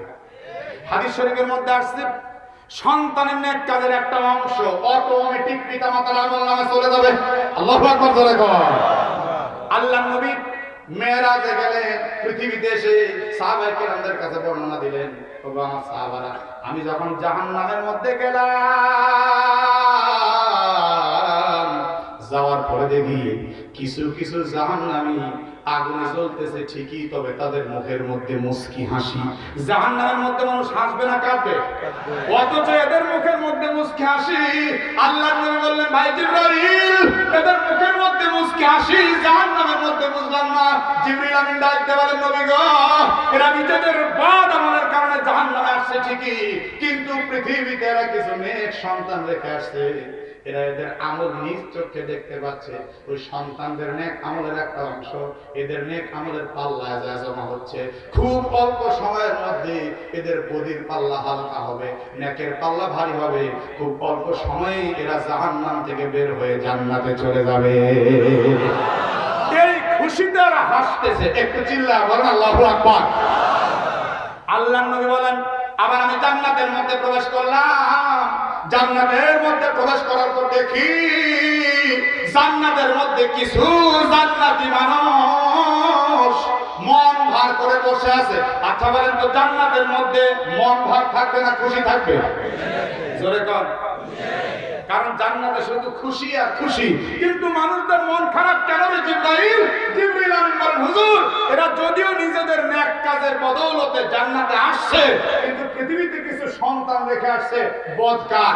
এরা জিনা করে, এরা মদ খায়, এরা গাঁজা খায়, এরা ইয়াবা খায়, এরা সুদখোর, এরা ঘুষখোর, এরা নামাজ পড়ে না। এদের বদের একটা অংশ এই পিতামাতার আমলনামায় যোগ হচ্ছে। তাই তাদের কলিজার মধ্যে ভয় ঢুকছে, না জানে আল্লাহ আমাদেরকে ঘাত ধাক্কা দিয়ে বের করে দেন। আচ্ছা, তাহলে আমাদের নেক কাজ করার দরকার আছে না? শুধুমাত্র নারীদের দরকার না পুরুষদের দরকার? শুধু পুরুষদের নেক কাজ দরকার না নারীদের দরকার? আজকে আমরা কিন্তু সন্তানদেরকে ওইভাবে তৈরি করতে চাই না। সন্তানদেরকে তৈরি করেন, সন্তান তৈরি যদি সঠিক হয় আপনি মনের শান্তি পাবেন। ওয়াকাদ্দিমু লিআনফুসিকুম, সুবহানাল্লাহ। আমাকে এক হাজী সাহেব একদিন খপ করে হাত ধরছে পিছন থেকে, সে পিছন করছে। আসসালামু আলাইকুম। ওয়ালাইকুম আসসালাম। হাজী সাহেব এইভাবে পিছন থেকে চোখ করছিল। বলে, হুজুর, আপনার সাথে আমাদের আন্তরিক সম্পর্ক। আমার ছেলে যুবক মানুষ, আপনার এতই ভক্ত, বলতেন আপনার ওয়াজ শুনে। তো আমার ছেলে বলছে আপনাকে ছাড়া বিয়ে করবে না। তো বললাম যে এটা কি করলেন? আমার ছাড়া বিয়ে করবে না মানে ভাষাটা কেমন হলো? না যুবকেরা কথা বলা কেন, ঠিক কিনা? না, ভাষাটা আসলে বলতে বলেছে, মানে পাত্রী চয়েস করতে যাবে তো আপনার ছাড়া যাবে না। বললাম এটাও আবার কি বললেন? আমি তো পাত্রী চয়েসও করতে পারবো না, এটা সম্পূর্ণ হারাম। কথা কন না কেন, ঠিক কিনা? আপনি যে পিতা, আপনি যতবারে হজ করেন না কেন, আপনি যে পিতা, আপনিও কিন্তু পুত্রবধূ আগে দেখতে পারবেন না। আপনার সন্তানের সাথে বিয়ে হওয়ার পরে পুত্রবধূর সাথে দেখা যায়, কিন্তু বিয়ের আগে যায় না। এই কথা কন না কেন, ঠিক কিনা?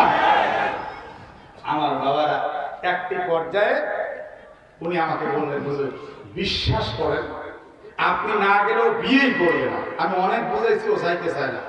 বললাম আচ্ছা ঠিক আছে, যাওয়া যাবে, কিন্তু পর্দা রক্ষা করো। দেখলে একমাত্র আপনার ছেলে দেখবে, আপনিও দেখতে পারবেন না, আমিও দেখতে পারবো না, শর্ত দেন। বলো অসুবিধা নেই হুজুর, আপনি খালি পরীক্ষা করবেন। পরীক্ষা? আপনাকে পরীক্ষার জন্য নিয়ে যাচ্ছি। আচ্ছা ঠিক আছে, চলে। যথাসময়ে গেলাম, আমরা বসছি সবাই, আর মাঝখানে একটা পর্দার পার্টিশন, তারপরে টেবিল, তারপরে মেয়েরা। আমাকে হাজি সাহেব এরকম মানে প্রশ্ন করেন। আমি বললাম, মা গো, সূরা ফাতিহা পড়েন তো না। মেয়েটি বিশ্বাস করেন, হয়তো কোনো মহিলা মাদ্রাসার ছাত্রী হতে পারে, জানি না, একদম সহি শুদ্ধ ভাবে পুরো সূরা ফাতিহা একদম পড়ছে। আমি বললাম, মা গো, আয়াতুল কুরসিটা পড়েন তো না। এবার মেয়েটা একবারে বিনা বাধা বিঘ্নে এক টানে আয়াতুল কুরসি শেষ করছে। এবার বললাম, মা গো, আপনি সূরা হাসরের শেষ 3 আয়াতটা পড়েন তো দেখি। এখন সূরা হাসরের শেষ 3 আয়াতে হুয়াল্লাহুল্লাযী 3 বার আছে না? কথা কম না কেন, আছে না? হুয়াল্লাহুল্লাযী হুয়াল। তো মেয়েটাই হুয়াল্লাহুল্লাযী 3 বার বলতে একটু মুসাব্বা হয়ে গেছে, পেঁয়াজ খেয়ে গেছে। আমি বললাম ঠিক আছে মা, থাক, আর বলা লাগবে না। হাজী সাহেব বলতেছে, না হুজুর, ভালো করে দেখেন। বললাম তো মোহাম্মদ না, পারছে তো, আর দেখা লাগবে না, এখন আপনার ছেলে নিয়ে আসেন। তো হুজুর, আমার ছেলে কেন? আপনি তো আমাদের দলের লোক। বললাম আমি যখন বিচারের চেয়ারে বসছি তখন মেয়ের যেমন পরীক্ষা নিচ্ছি ছেলেরও পরীক্ষা নিব, এটা আমার দায়িত্ব এসে গেছে। বিচার একতরফা হলে আল্লাহ ছেড়ে দিবে না, বিচার সমান সমান হতে হবে, আদাল হতে হবে, ন্যায় নীতির সাথে হতে হবে। কথা কথা ঠিক কিনা? ছেলেটাকে বলতে যায় দিঘা হাজি সাহেবের ভাষায় দিঘা, আমার কাছে দাঁড় করালো। আমি বললাম বাবা বলো তো দোয়া কুনুতটা বলো তো। বলতেছে দোয়া কুনুত কি হুজুর? আমি হাজি সাহেবকে বললাম এটা কে হয়, আপনার বেটা না কাঁটা? সারাদিন খালি বোয়া করে ঘুরছে, এখন বলতেছে দোয়া কুনুত কি হুজুর? আর মেয়েটা আলহামদুলিল্লাহ সূরা পড়ছে, মেয়েটা আয়াতুল কুরসি পড়ছে, মেয়েটা খালি হুয়াল্লাহু হুল্লা দিতে যায়, একটুখানি মুসাব্বা খাইছে, আর আপনি বলতেছেন ভালো করে ধরেন ভালো করে ধরেন। এখন আপনার বেটার ব্যাপারে কি বলবেন? এ জোরে কর না কেন, ঠিক কিনা? খালি দিন ইসলাম কি মেয়েরা শিখবে না ছেলেদেরও দরকার আছে? আবার শুধু ছেলেদের না মেয়েদেরও দরকার আছে, উভয়েরই দরকার আছে। আর উভয় স্বামী স্ত্রীর মধ্যে যখন দিন থাকবে তখন কিন্তু সংসার সুখের হবে।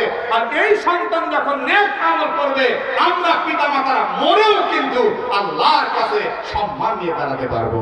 ওয়াকাদ্দিমু লিআনফুসিকুম, আল্লাহ বলেন তোমরা তোমাদের জন্য পূর্বেই কিছু সৎ কাজ পাঠায় দাও। সুবহানাল্লাহ বলেন।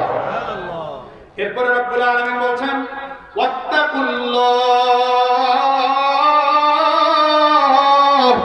আল্লাহকে ভয় করো, ওয়ালামু, এবং তোমরা জেনে রাখো আন্নাকুম মুলাকু, নিশ্চয়ই তোমাদের সঙ্গে আল্লাহর সাক্ষাৎ হবে।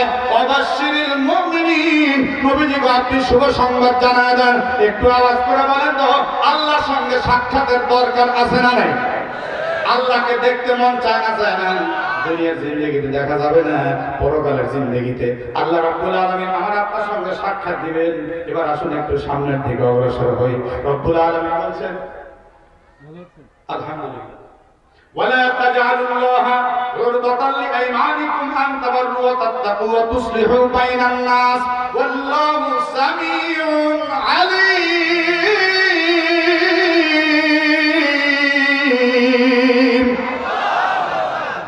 এখানে একটা শানে নজুল আছে, আয়াত অবতীর্ণের কারণ আছে। আপনারা সবাই জানেন এই ঘটনা, আপনারা ইনশাআল্লাহ আল্লাহ যদি আপনাদেরকে বাঁচিয়ে রাখেন, আরে তাফসীর মাহফিল যদি চালু থাকে আল্লাহ চালু রাখুক, আপনাদেরকেও বাঁচায় রাখেন। জোরে বলুন আমিন। আর ইনশাআল্লাহ 18 নম্বর পারায় গিয়ে সূরা নূরের মধ্যে আপনারা এই তাফসীর শুনবেন। সেটার আংশিক কথা হচ্ছে হযরতে আম্মা জান আয়েশা সিদ্দিকা রাদিয়াল্লাহু আনহার ব্যাপারে উৎসাহ রচনা করেছিল, চরিত্রে কালিমা লেপন করেছিল। অনেক কয়েকজনের মধ্যে বিশেষ একজন ছিল, সেটা হলো মিস্তা। নাম কি? সকলে মুখস্থ করার নাম কি?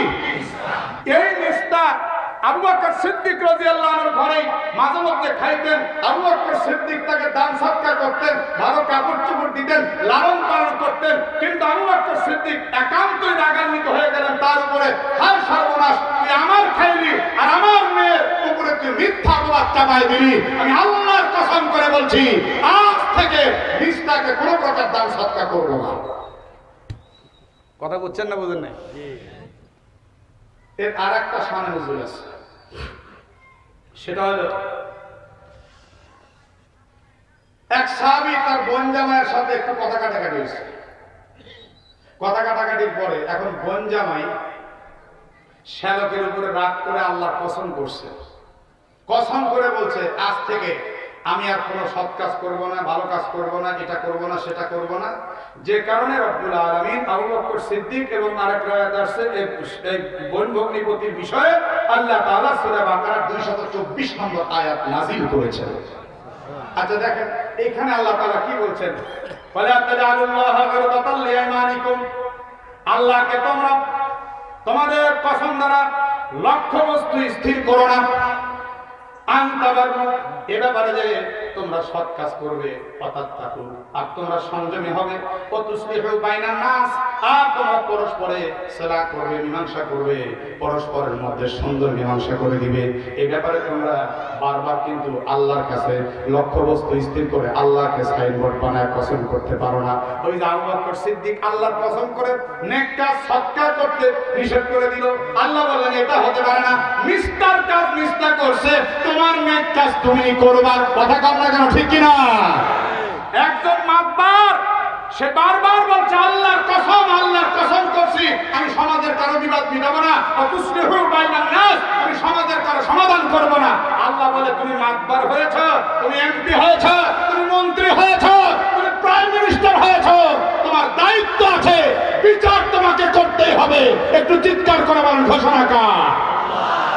তুসলিহু বাইনান নাস, উভয়ের বিবাদ মিটাবা। এখানে কিসের কসম তুমি করলা? আগেকার অন্ধকার যুগে এরকম রীতি রেওয়াজ ছিল, কসম করত, কসম করে তারা সামাজিকতা থেকে মানুষের ভিতর থেকে অনেক দূরে থাকতো। আর যদি এসে তাকে ধরতো যে ভাইজান আমার এই কাজটা একটু করে দেন, অথবা আপনি একটু দান করেন, অথবা আপনি এ ব্যাপারে একটু সংযত হন, বলে আমি আল্লাহর কসম করছি আমি আর এগুলো করবো না। কথা বুঝছেন না বুঝেন নাই?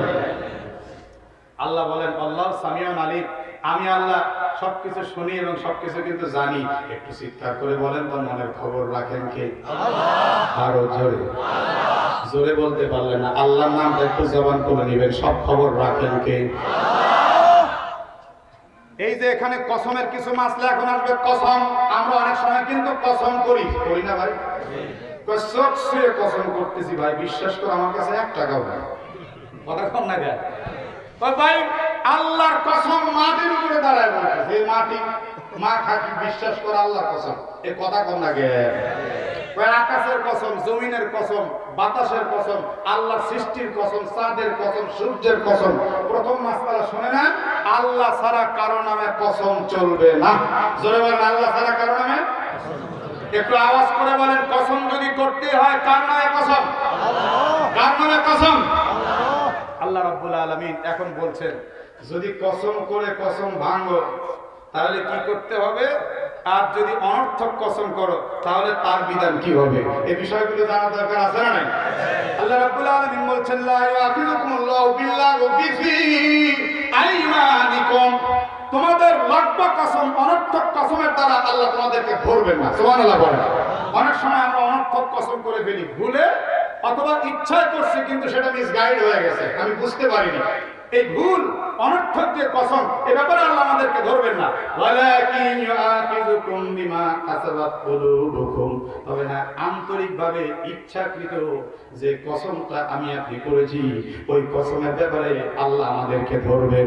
আল্লাহু গফুরুন হালিম, আল্লাহ তাআলা সহনীয় ক্ষমাশীল। একটু আওয়াজ করে বলেন তো একমাত্র ক্ষমা করার মালিক কে? কিন্তু কসম যদি আপনি আল্লাহর নামে করেন আর যদি সত্য কসমই করে থাকেন আর এই কসমটা যদি ভেঙে ফেলেন তাহলে এর আবার কাফারা আছে।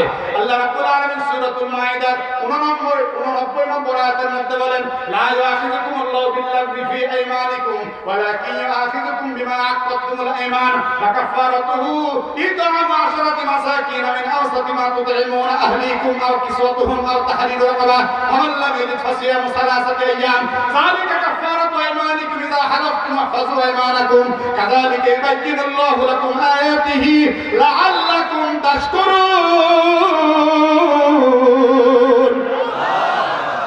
এক কসমের কাফারার মাসলা করতে যায় তুমি আধা পৃষ্ঠা পড়িয়ে ফেলা গেল। আমাকে সময় দেওয়া হচ্ছিল, আজকে বলা হয়েছিল রাত্রি 10টার মধ্যে শেষ করতে, যেহেতু আজকে প্রথম দিন। আপনারা বোধহয় বিরক্ত হয়েছে? বিরক্ত হচ্ছেন? এই বিধানগুলি জানার দরকার আছে নাই?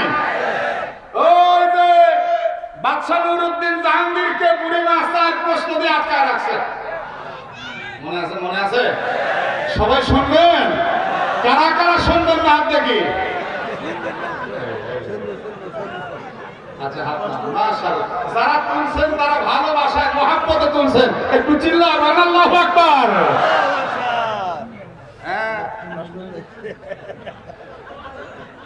আমি তো জানি খালি তাফসীর করলে শুনবেন, এগুলো শাস্ত্র শোনাবো। ওই যে ছোট বাচ্চার যখন জ্বর হয় বাচ্চা কিন্তু তখন মুক্তিটা বলে, কিচ্ছু খায় না, ঔষধ তো খাই না। মা বড় চালাক, সবরি কলার ভিতরে একটা প্যারাসিটামল দিয়ে সুন্দর মতো আটকে দেবেন, আব্বু কলাটা অন্তত খাও। এবার কলা দিয়ে প্যারাসিটামল খাওয়া যাচ্ছে।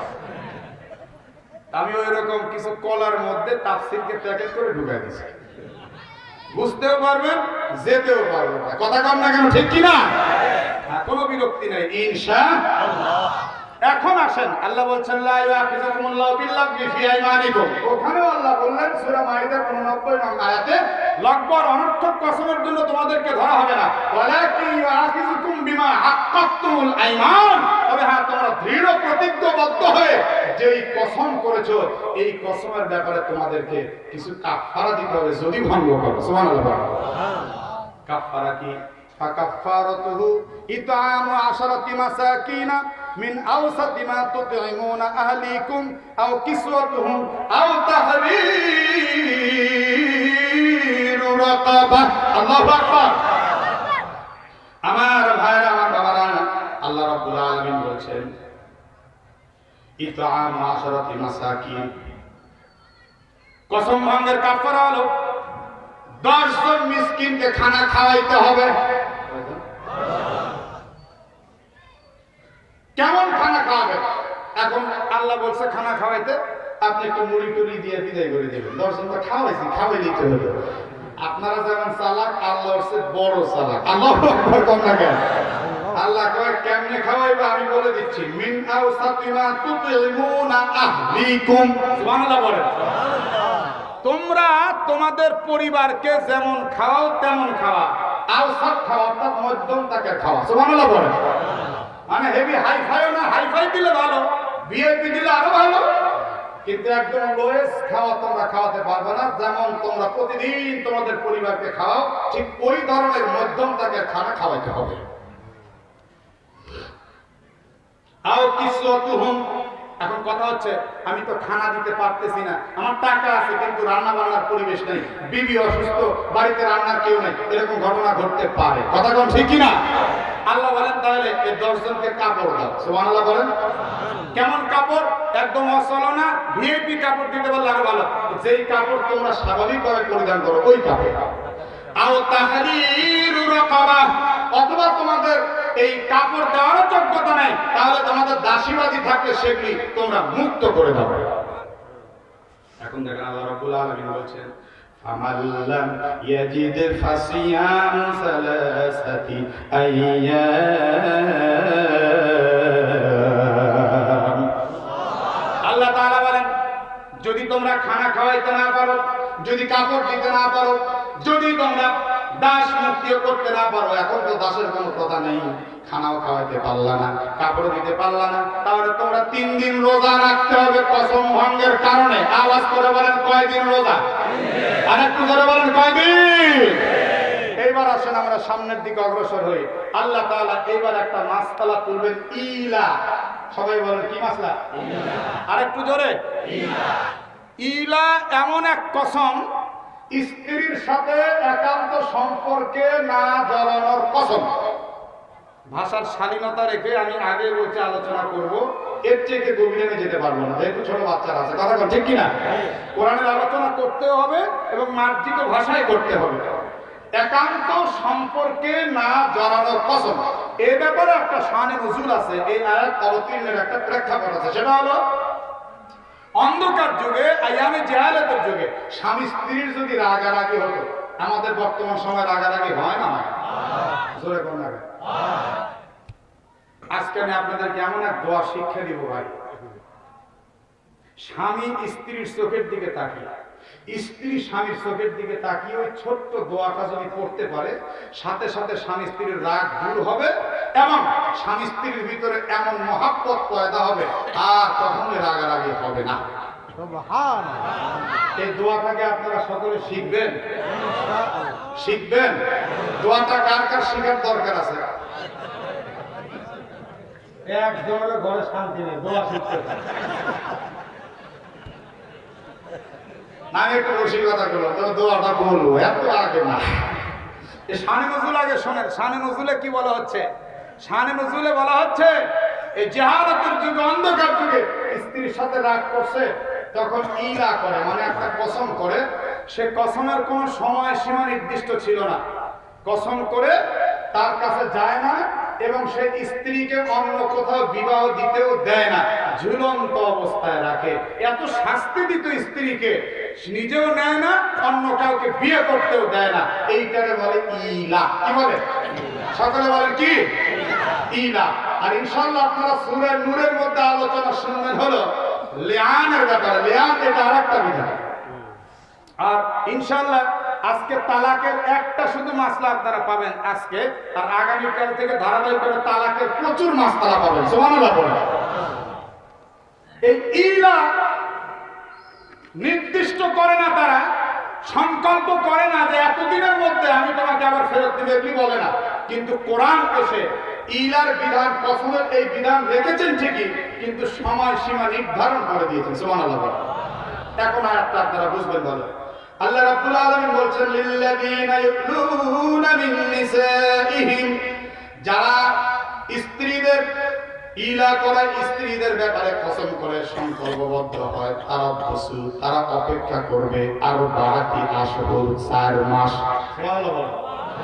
অন্ধকার যুগে ওরা অনির্দিষ্ট রাখতো, স্ত্রীকে জনম জনম ধরে কসমের আওতায় রেখে ঝুলিয়ে রাখতো, নিজেও গ্রহণ করতো না, অন্য কাউকে গ্রহণ করতে দিত না।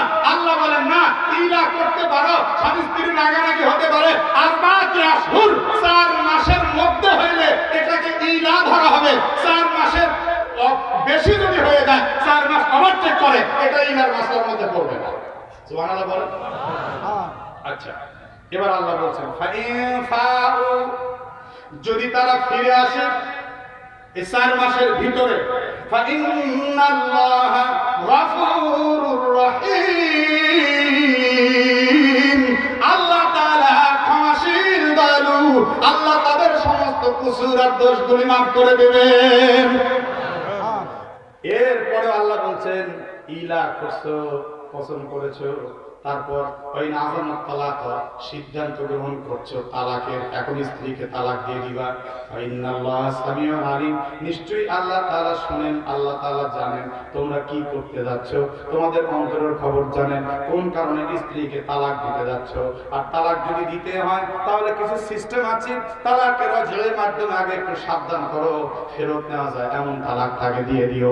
আল মুতাল্লাকাতু, আল্লাহ বলেন রাজেই তালাকের স্ত্রী যারা ইয়াতারাব্বাসনা, তারা অপেক্ষা করবে বিআনফুসিহিন্না, নিজেদের ব্যাপারে, সালাসাতা কুরু, 3 কুরু। সুবহানাল্লাহ বলেন। এই একটা মজার ওয়াজ আছে গো, কুরু কুরু। কি ওয়াজ? কুরু কুরু। কফ র ওয়া এর পরে আছে কি সালাসাতা কুরু, হামজা, কফ র ওয়া হামজা। এই কুরু শব্দ যদি আপনারা উচ্চারণ করেন, সাথে সাথে আমলনামায় 4/10 40টা নেকি জমা হবে। একটু আওয়াজ করে বলেন কুরু। মনে করতেছেন অন্য কিছু না, এটা কোরআনের শব্দ। এই কুরু শব্দ বুঝতে গেলে উসুলুস শাসি বোঝা লাগে। আমাদের দর্শী কিতাব যে উসুলুস শাসি আছে, উলামায়ে কেরাম বুঝে ফেলছেন। আম আর খাসের বয়ান যদি কেউ না বুঝে, তার 14 গোষ্ঠী কুরুও বুঝবে না, এর তরজমা করতে হবে।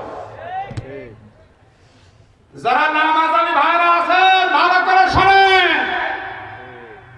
আপনাকে চ্যালেঞ্জ দিয়ে গেল রেজাউল করিম নাটোরী, কোন মাযহাব ছাড়া কিয়ামত পর্যন্ত এই কুরু শব্দের সঠিক তাফসীর কইরা দিবেন। কথা কোন লাগে?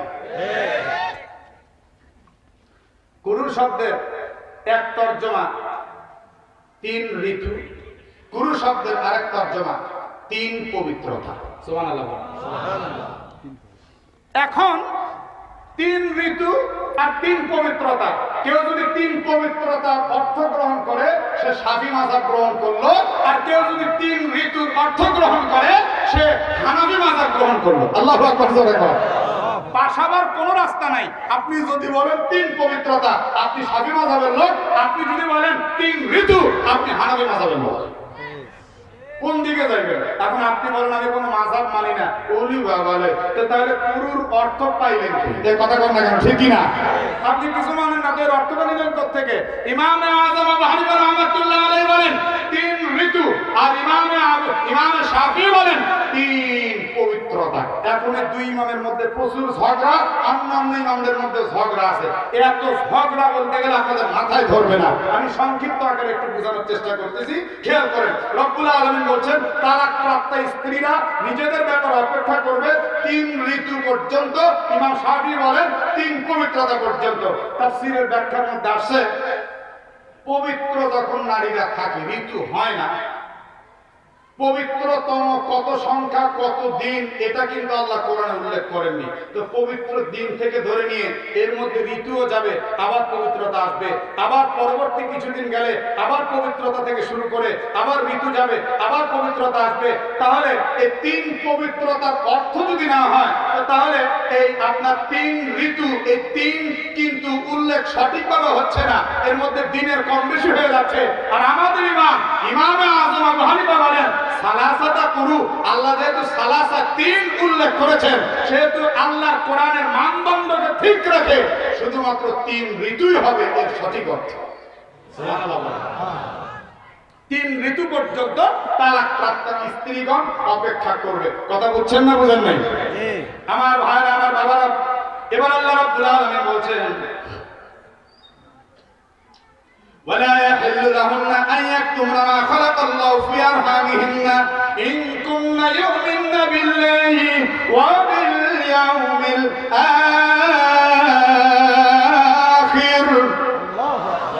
আল্লাহ বলেন এই যে তোমরা তালাকপ্রাপ্ত হইয়া গেলা, আর তালাকপ্রাপ্ত হয়েই আরেক জায়গায় বিবাহের জন্য নাচানাচি করবা, অত সস্তা না।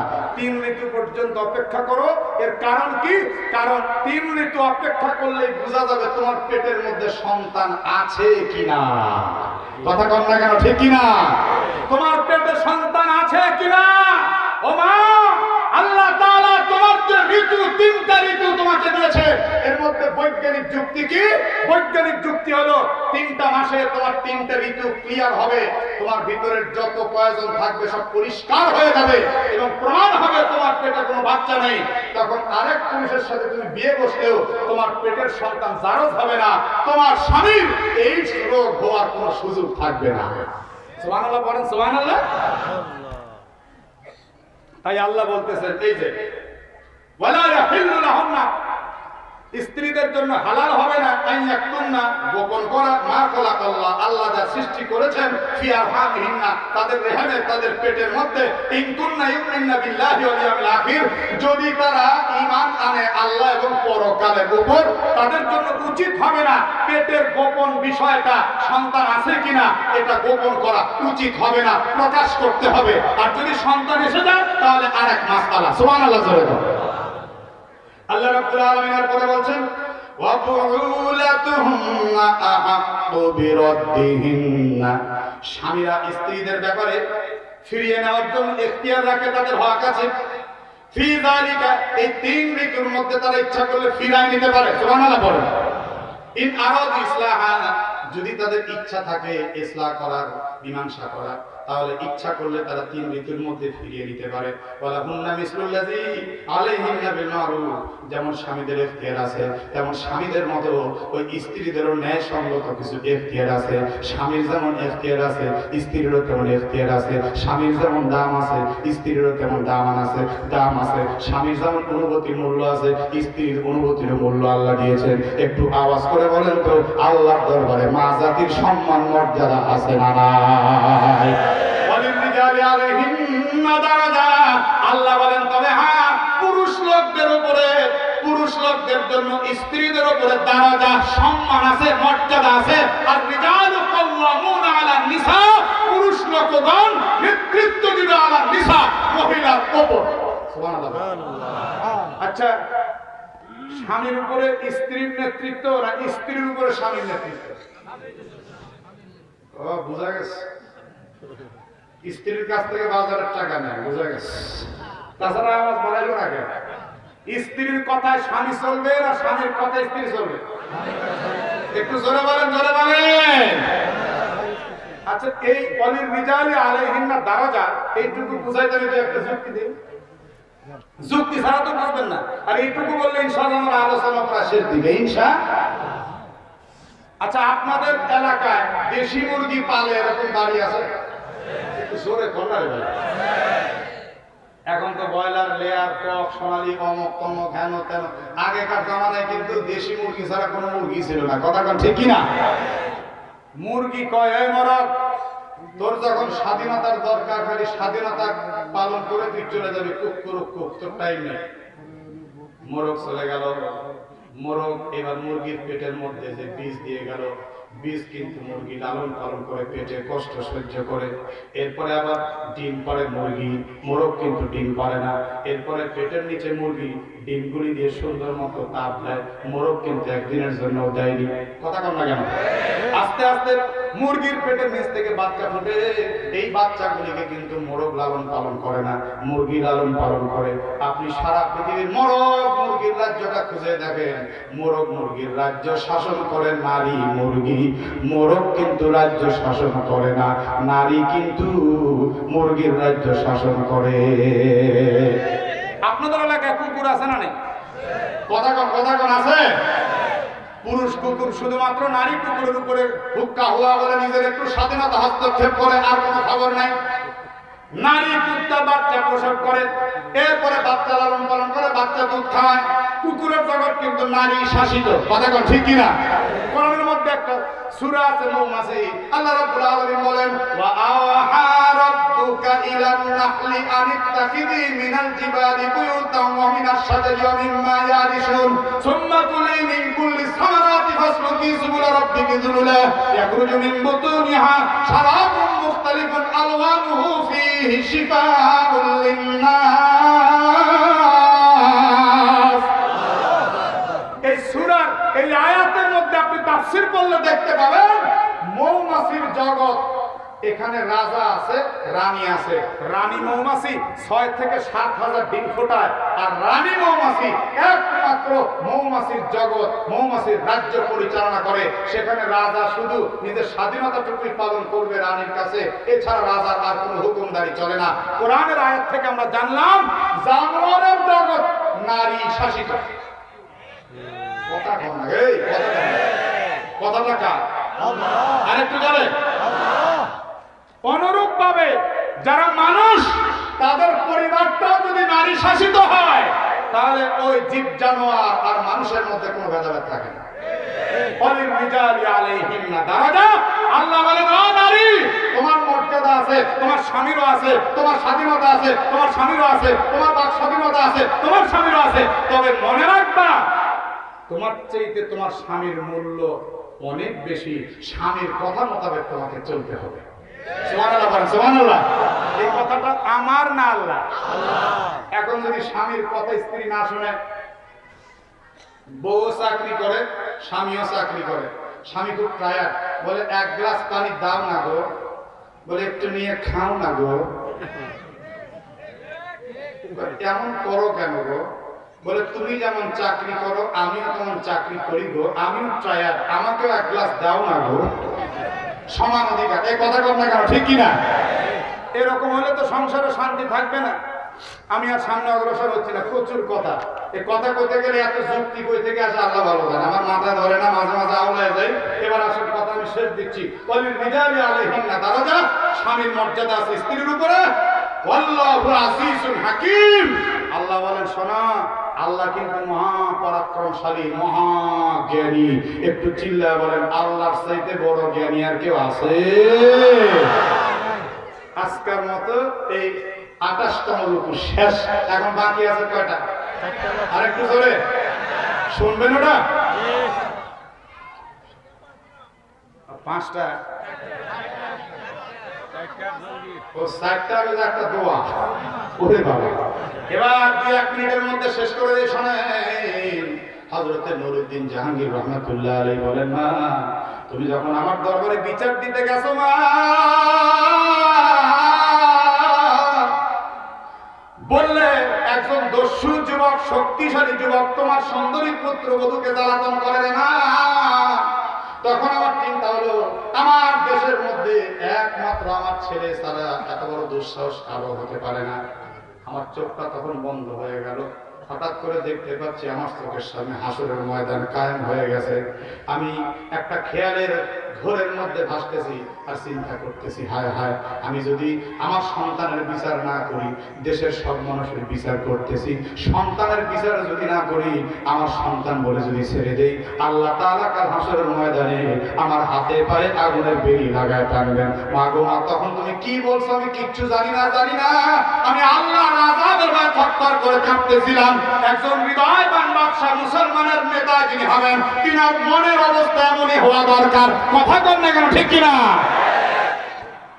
এবার বুড়ি বলে, বুঝতে পারলাম, তাহলে আমার বাড়িতে আসার সঙ্গে সঙ্গে বাতিটা নিভাইতে অন্ধকার করলা কেন?